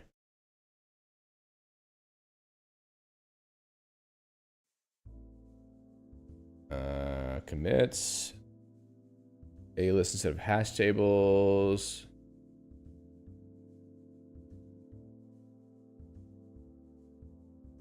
Okay, HMAC.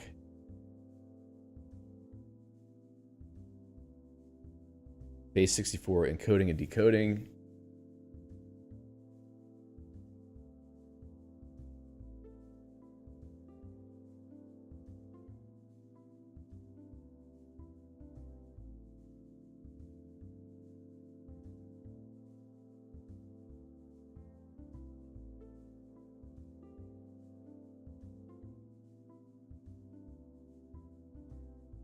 Hmm.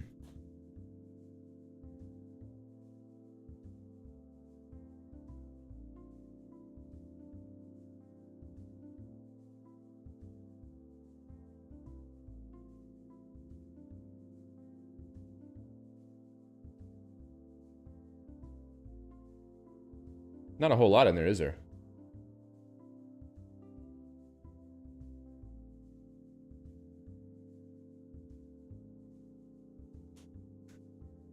Zane says, would D. Thompson's Shroud package be useful here? Probably not, because that's for like, it's almost like a re-implementation of the pass command line program, I think. I mean, maybe we could look at the code for Shroud.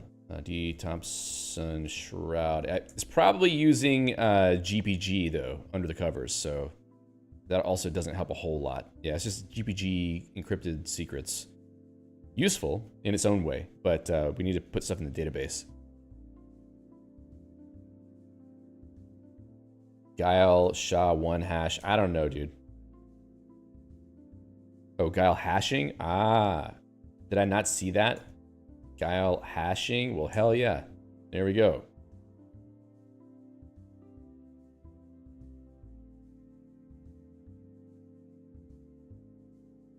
Where is it? Okay. Cryptographic hash functions. Got pretty much everything.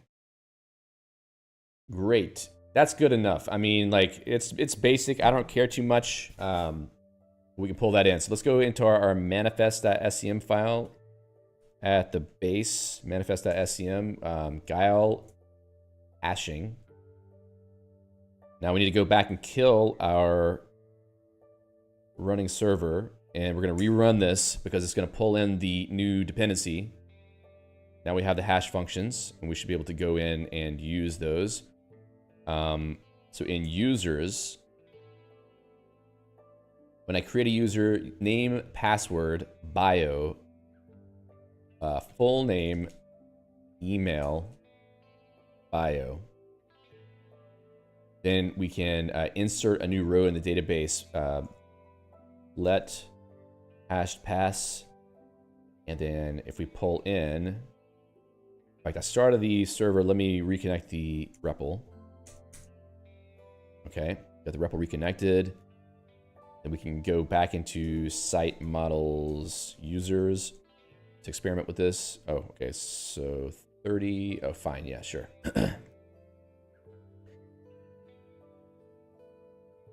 Where does this come from? There we go. Just need to go take a look at the actual place to know what the functions are. So HMAC MD5. Oh, we just do plain old MD5. Hashing MD5.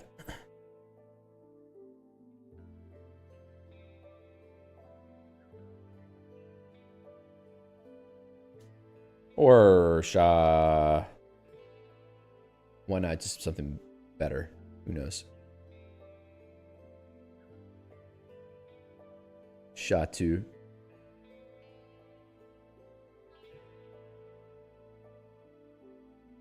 And here, hashed pass would be it's like byte vector to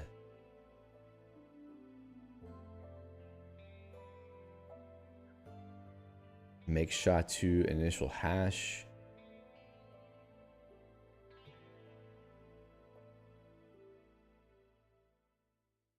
Where's the API? It's HMAC functions. Okay, string to.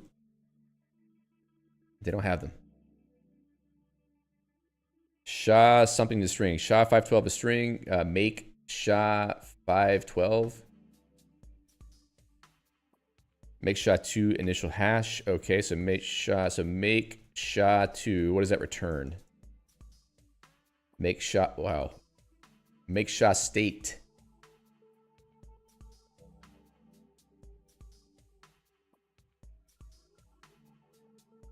All right, it's returning an instance of a record. So make SHA.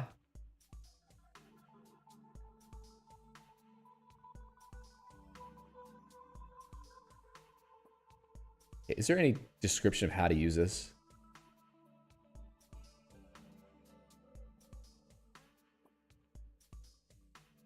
Tests. How about we look at the tests? Hashing SHA-2, define SHA-2 data, SHA-512. Okay, here we go. That seems to be the way to do it.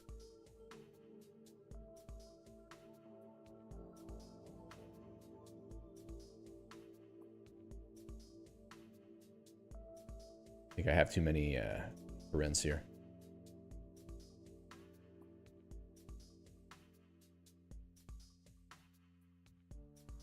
All right, so I'm just gonna write it out just so we see it.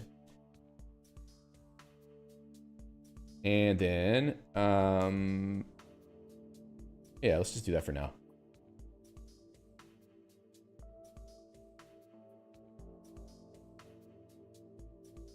.512 string, Control C, Control B. Let's see, name, match, full name, email, bio. What did I do wrong?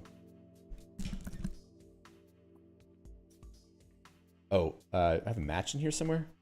Okay. So, we also need to pull in, use module ICE9 match.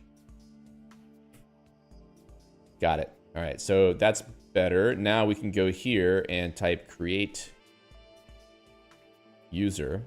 Nope, I need to go back into the module. For some reason, it never loaded me in there. There we go. All right, so create user. Joe. 1, 2, 3, 4, 5. Joe. Joe at joe.com. I'm Joe. So expecting byte vector. So I think I need to put like string to byte vector. Data. String to UTF-8. There we go.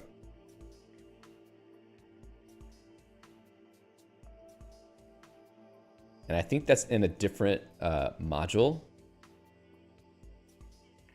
Let's see though. Maybe it's not. Yeah, unbound variable.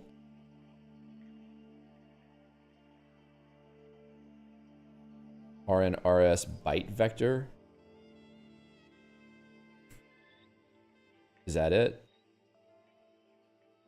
There it is. Hashed is, and it's got a huge string there. Okay.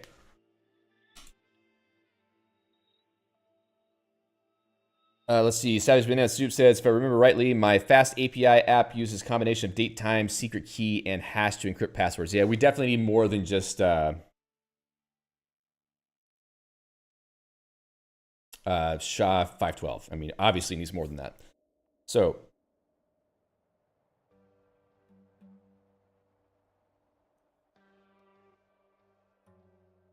password hash, password salt. We're not going to use the salt yet. We're just going to do it this way so that we can abstract it for later. There we go. Here we're going to say make password hash. Password needs a salt. Sald. All right, so now that we have a hash password, let me eval that, unbalanced parentheses. That makes sense. Eval that. And go back here and run that again. Cool. So we got the same hash output, which means we're fine. Now we just need to create the entry in the database. I'm going to take a 2-minute break, and I'm going to be right back, and we're going to move on to creating a user and then maybe writing some code to let the user log in and see how that goes. So we'll be right back.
All right, so let's get some insert going on here. If I go back to my packages code, I can find an insert somewhere. Let me just do this, take that, go back into users, drop that in. And I can also take the statement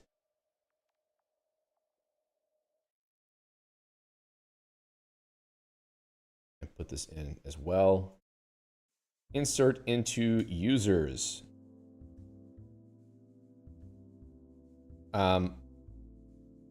Name, password. Oh, I messed this up to text. Here we go. Full name, email, bio, buio. Okay. Same thing here is going to be name, password, full name, email, bio.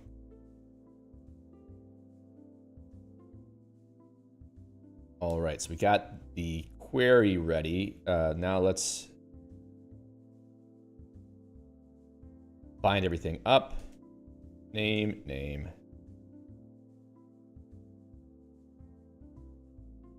Hashed pass.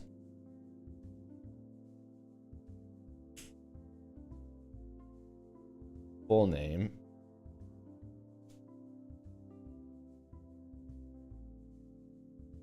And email and bio. Okay.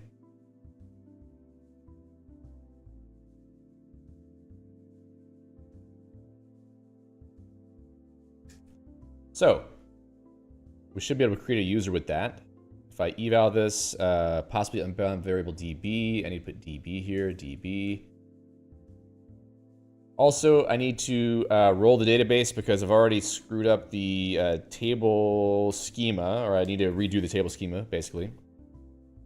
So if I go into ANSI term, we're going to kill the server. We're going to run sync archives. Oof, I really don't want to have to run this every time. I'm going to have to get a little bit smart about how I take care of this. But it's probably the safest way for now. No code for modules, site models user. I'm pretty sure there's some problem in here. Check parens. Unmatched bracket. Did I finish this out? Yeah, I finished that. I had too many parentheses. Check parens again. Should be fine. Let's try it again. Same problem.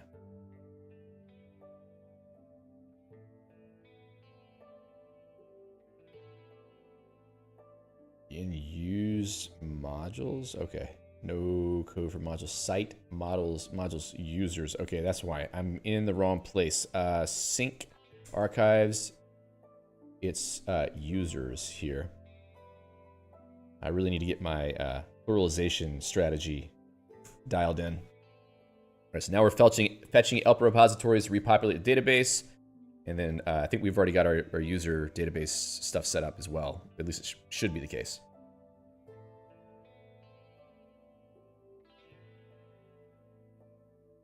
Takes a little bit of time. Oh, I never did pull down Trev's changes either. That's okay though. I can do that before. Or I'll rebase my commit whenever I get that ready.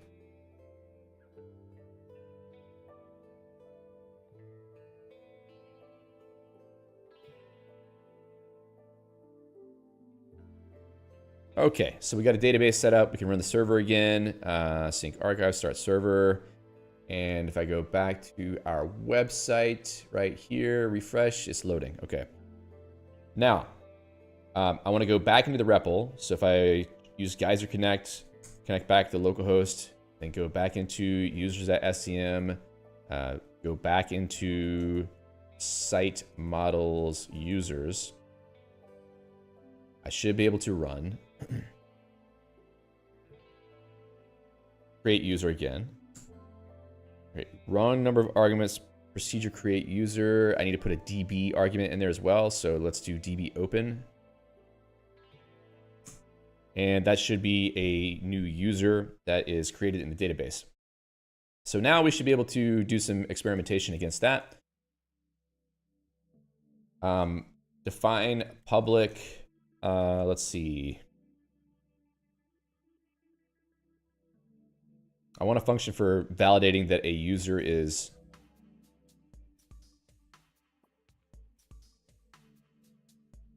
valid.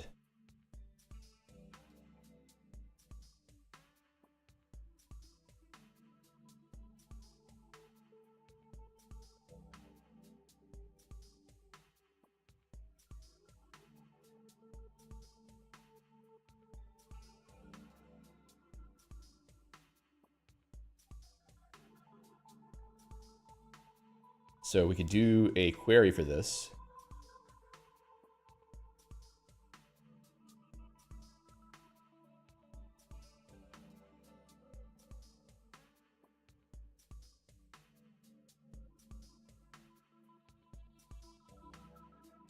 So select star from users.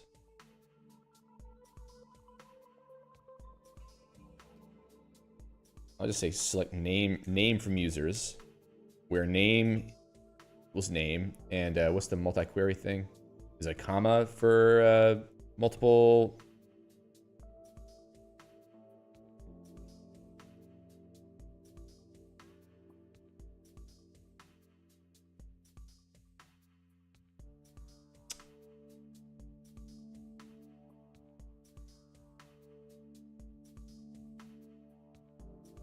So password, make password hash.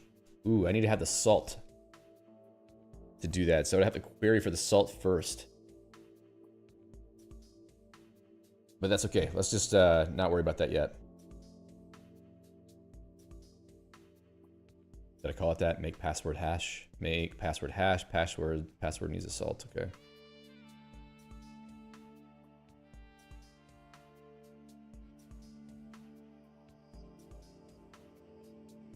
Okay, so username, make password hash, and let's see, result,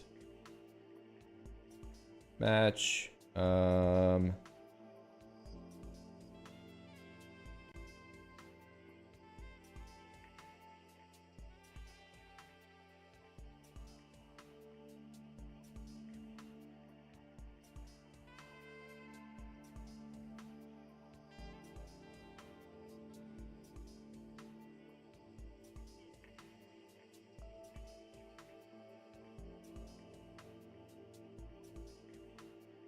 there we go. That's a little bit simpler. So user password match, unbound variable DB, thank you, DB. Okay, let's try this. User password match, DB open, Joe, ooh, this is wrong. Oh. Does and work here? I don't know how that works.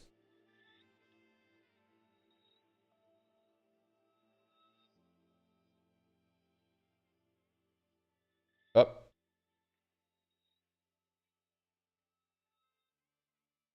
Okay, so false, and then if I put the password as 1, 2, 3, 4, 5, true. Okay, so we can check if the user's password is right, at least in the basic way that we're doing things right now. Validated that in the REPL, that's good. So then we could also make a login page. So if I go to views login.scm, maybe we'll get basic login working. I don't know. We need to have cookies as well so you can stay logged in, which is a whole other thing. We're not going to go too far into the whole login part, but we'll see how far we can get. So users,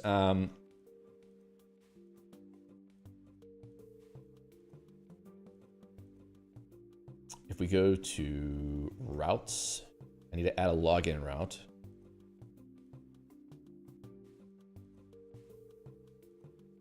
Login form view.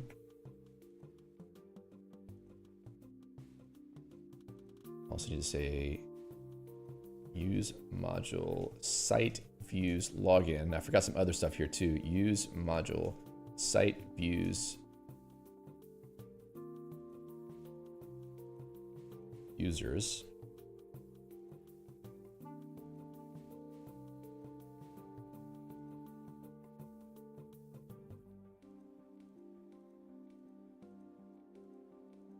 Oops. Okay, so we got the views for that. I called it what? Login form view.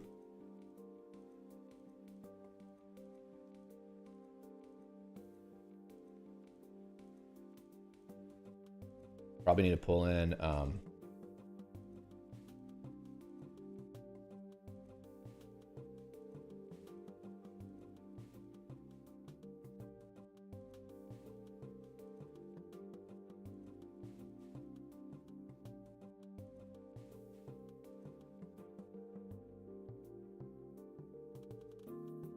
so depending on whether it's a get or a post, we'll handle things differently. So let's see.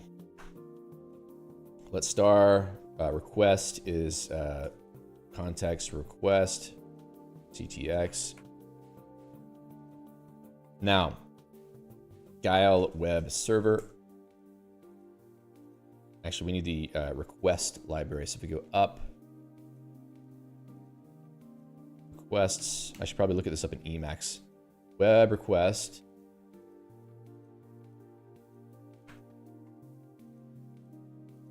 Request, let's see, method.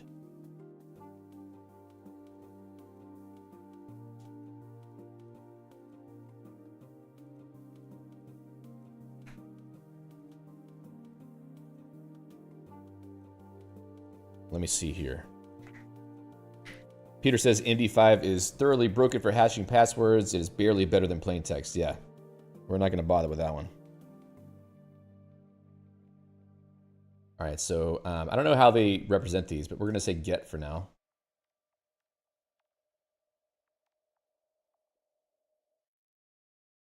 And format T get request.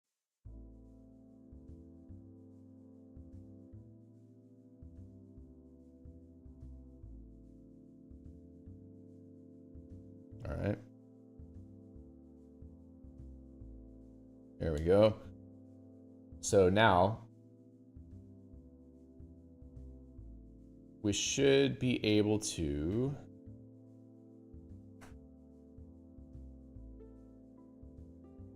values. How was I doing that before in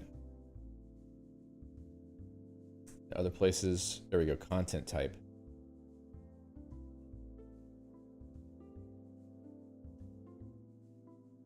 Text HTML. Login. Oops.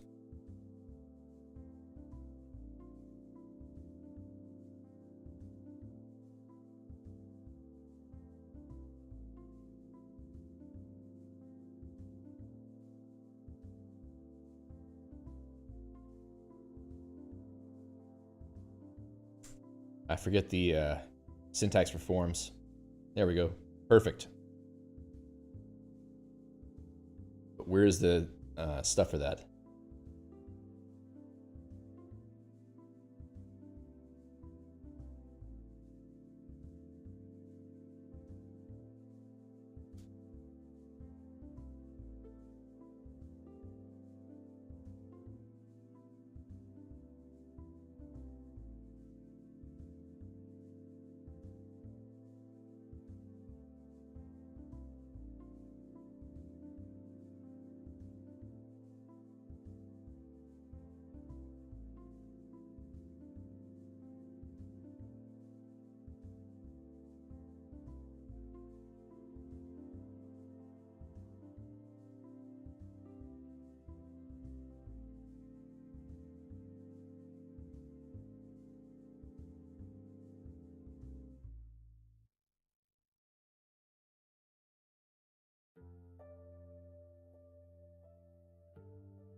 And there should be a submit button as well.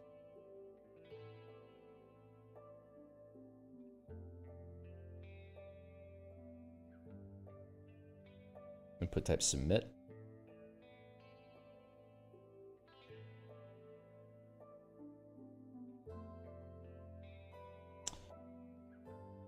And value, log in.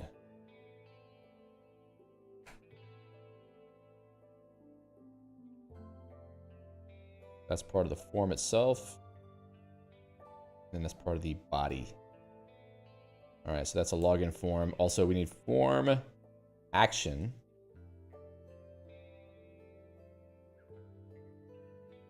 Which will be login. All right. We all good here? Nope. Mirror page, values, get. All right, so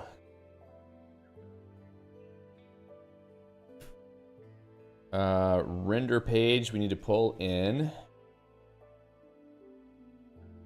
module site util template.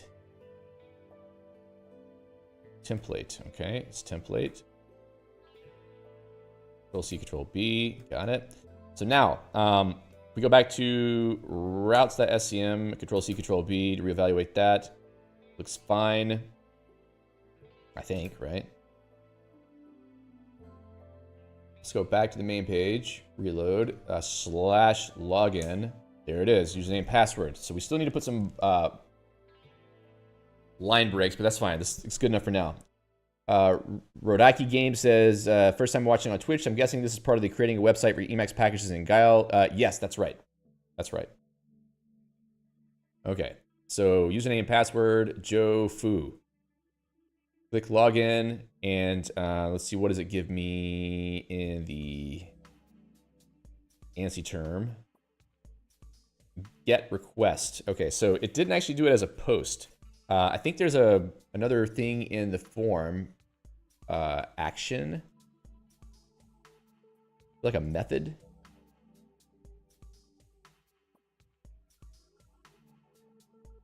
Submit. HTML form post method. Form method attribute. Method equals post. All right, so encoding type. I do want it to be form encoded. So let's go back up here and then change. What was it called? Method. Method is post, right? Or is it lowercase post? There we go. Reevaluate that and then go back to the page. Let's move this to the end.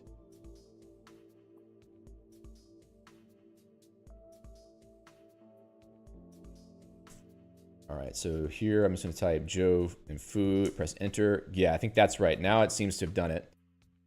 And it says post request, and it's complaining because I didn't actually return, the hell? I didn't actually return values back for it to use as the response. So values, in fact, let's just do it this way. I'm gonna just steal what we already did here. I'll paste it in.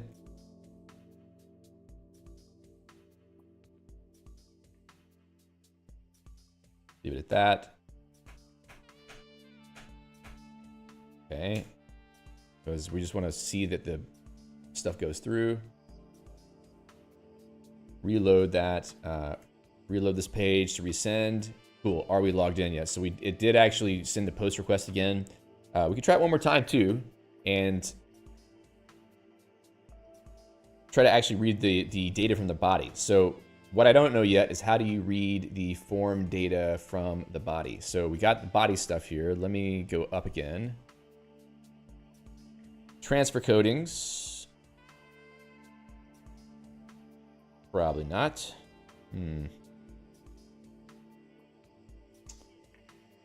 Examples.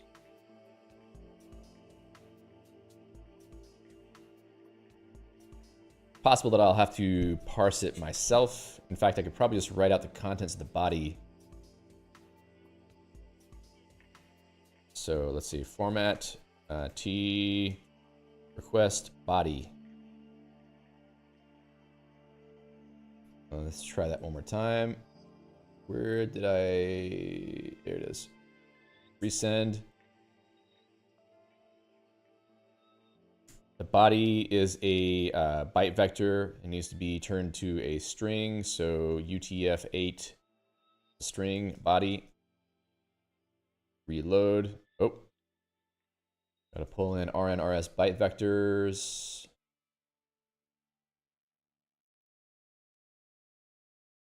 Control C, Control B, so we can get the whole thing reloaded. Reload the page. Go check the console output. All right, so username equals Joe and password equals foo. All right. So it's a simple, it looks like query string parsing. So I wonder if I can use the URI parser to get that stuff out.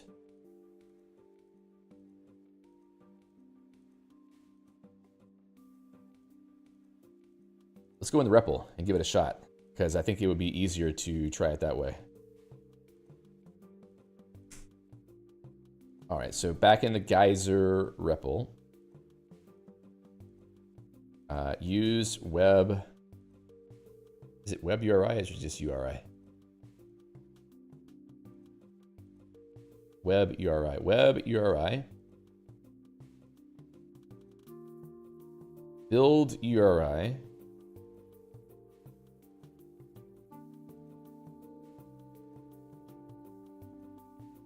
Scheme.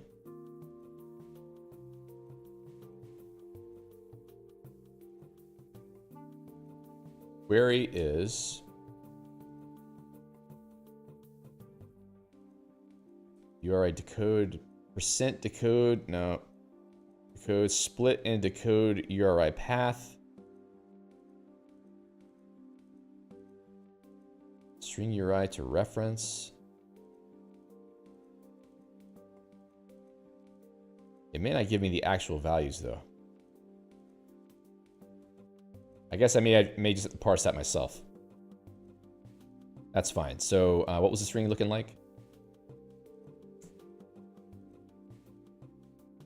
I feel like I've done this before at some point. So string split.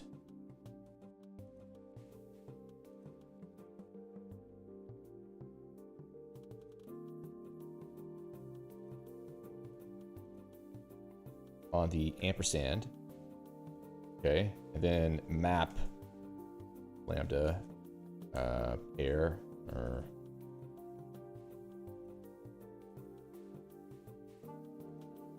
fields.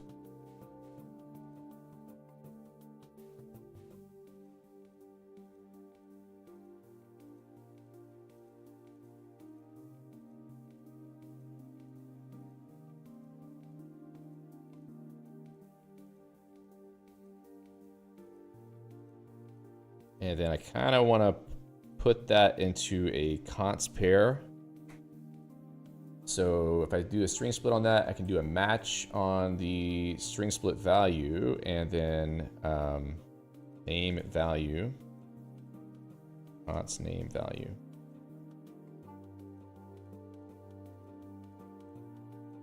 There you go. Now we got that into an A list. So I can just sort of pull this in, put that into the handler directly. Let's see, query params. I'm gonna string split the body, but I need to say UTF-8 string. How about let's do this, just so that things aren't so messy.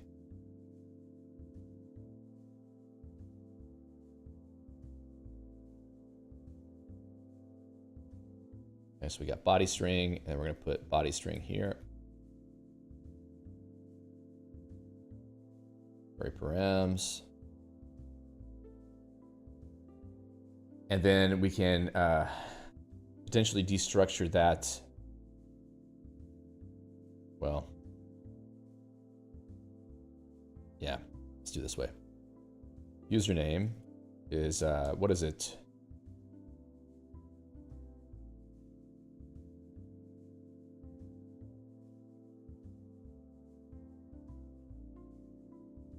All right, so A-list the suck. Can't remember.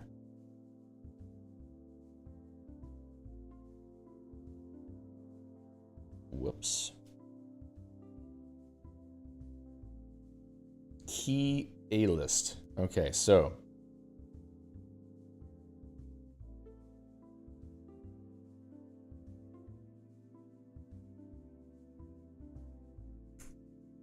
okay.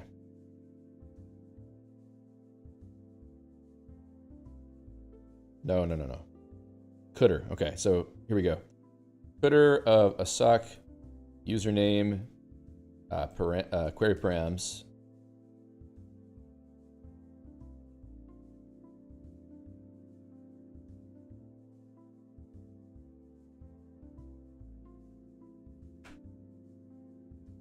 That gives the let, and then we can check to see if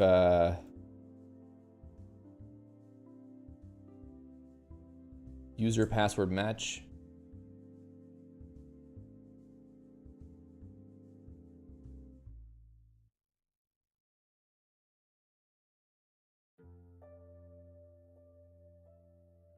Let's see. If user password match. And here's another thing we can do. Define render login form. Whoops, could be a sock ref. Oh, that's right. Thank you, Jazzy. I keep forgetting.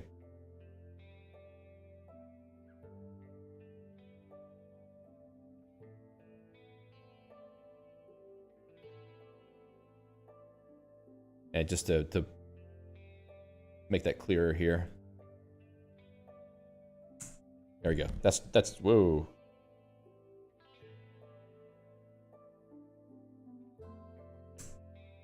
They changed the order. I hate how this works. They changed the order of the stupid parameters in some of these procedures. I don't know why. There we go. Okay, so query params.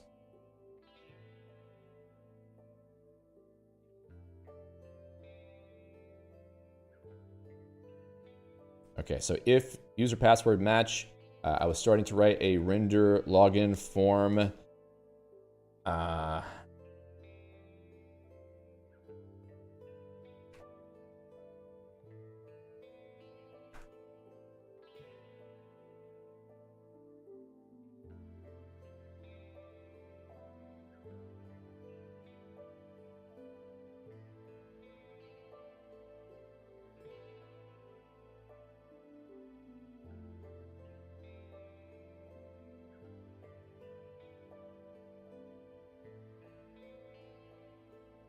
So let's put that here.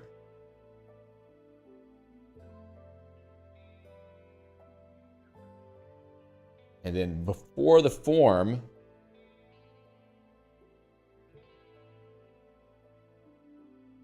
so if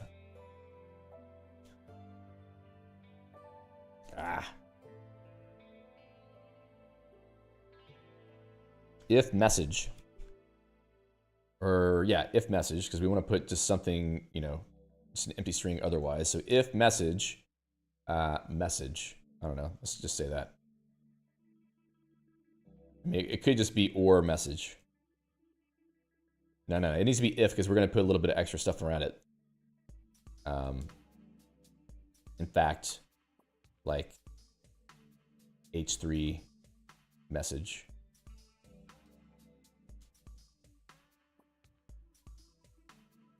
How about that? It doesn't look really good, but you know, it's just to get it started. So render login form, and then in this case, we're gonna say render login form.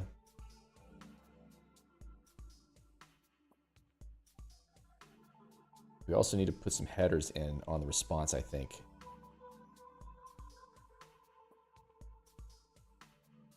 If user password match body.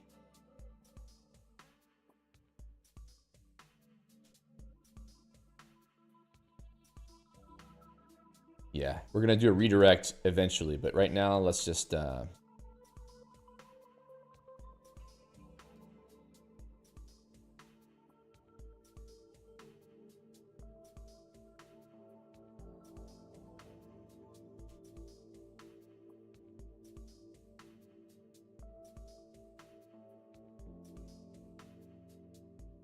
let's put message there too. All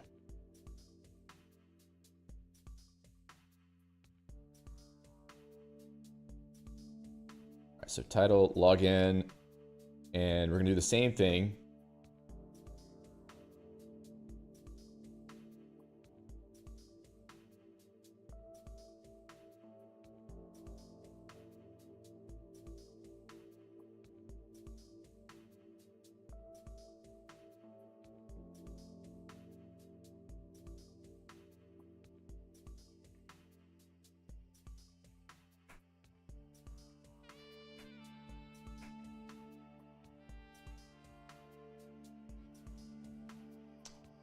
Control C, Control B. What? Okay, so I missed something in defining this procedure. There we go. Unbound variable match. I think I did not put in.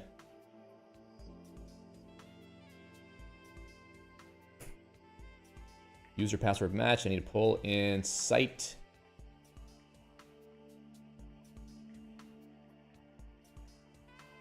Site models users, right? There we go. So that's good now. And let's go back to the login page. Let's just run it directly. Login. Foo. Login. Username or password was incorrect. So it checked the database. It wasn't right. Joe Foo. Username or password was incorrect. Joe 12345. Logged in successfully. Cool. So that was a basic login flow developed interactively in a REPL for the most part. It's really janky and not so nice, but it works.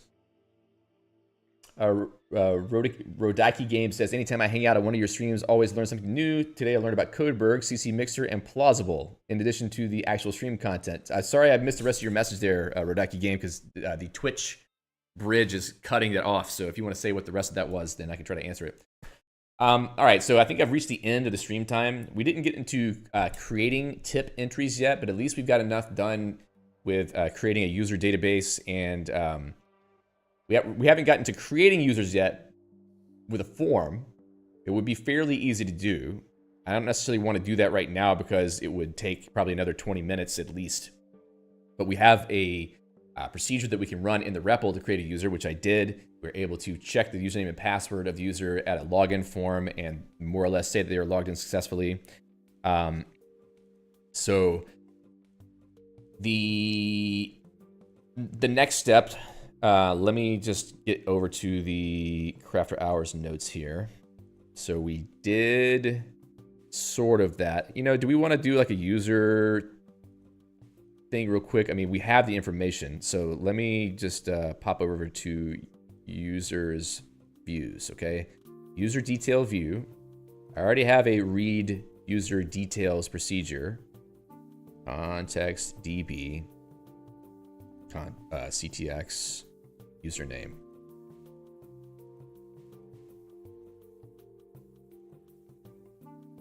I need a better way to abstract this. Encryption 2, yay, sort of. Not really great. It's like basic. So Rodaki Game says, do you have a preferred platform to accept support for your work? Yeah, if you go to systemcrafters.store, there's a donation page, donate. There's also the guild. Is it still up? Okay, this shouldn't be up anymore.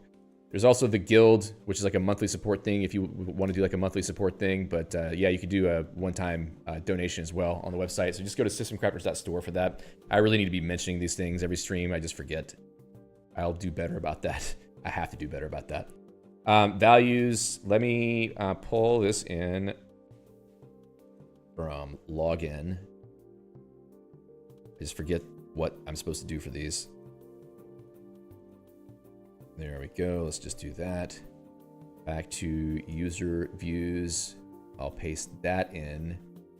Let user pull in read user details. Boom. And then, all right, that's good. Values. Break that line up here. Render page. User details. And then I need a better pattern for this for sure. Div h3 username user.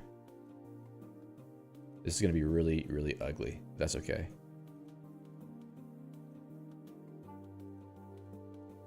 If I do a BR, like a plain BR, does it terminate it? Can't remember how to do a self-terminating element. I probably shouldn't. Let's just do P blocks. Or maybe divs. I don't know, it's terrible, but whatever. So div full name.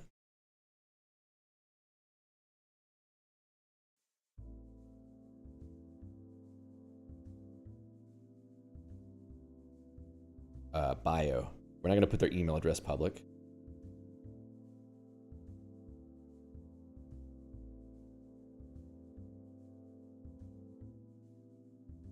Okay, site views. And we need to pull in some other modules here. Use module site util template. Yep. Anything else? Yeah, use module site context.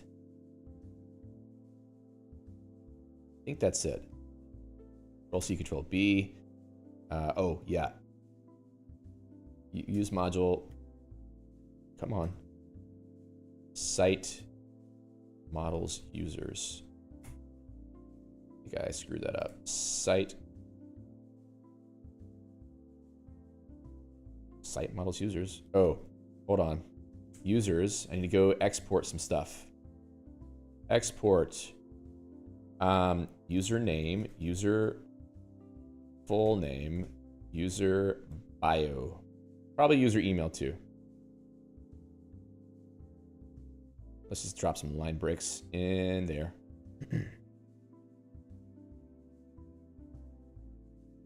Control C, Control B.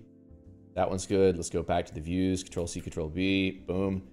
Now, users Joe. Got a little crashy. Go to the terminal. Match error with args. No matching pattern.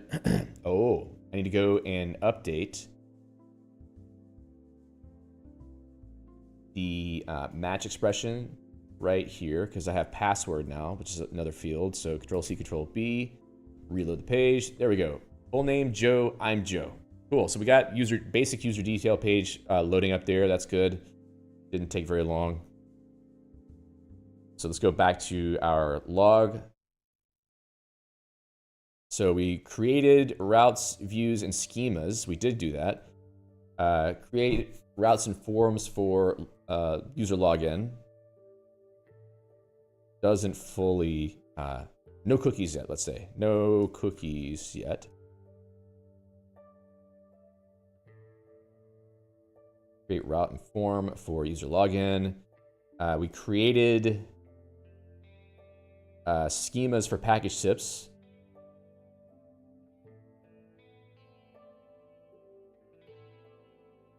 All right, did that.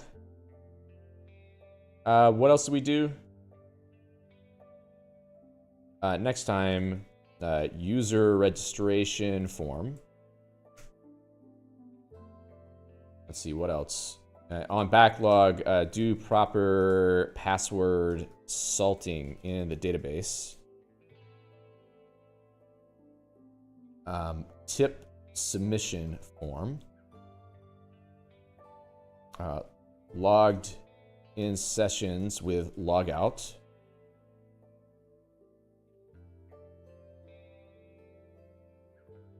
We're going to put fleshing out CSS on the backlog. Adding tips for specific packages. Yep. Did that. And we can think about doing that again, maybe.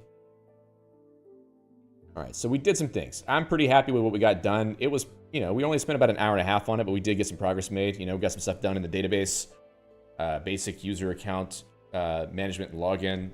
So not too bad for, a very basic bit of work here. Another thing I might want to do, factor out query parameter handling into a module so that could be reused elsewhere. Another thing on the backlog, improve the internal API for generating responses with page bodies, because I'm seeing a lot of repeated patterns that are annoying me, and I would prefer to make that easier to do. Okay, that's it for today. We all good here?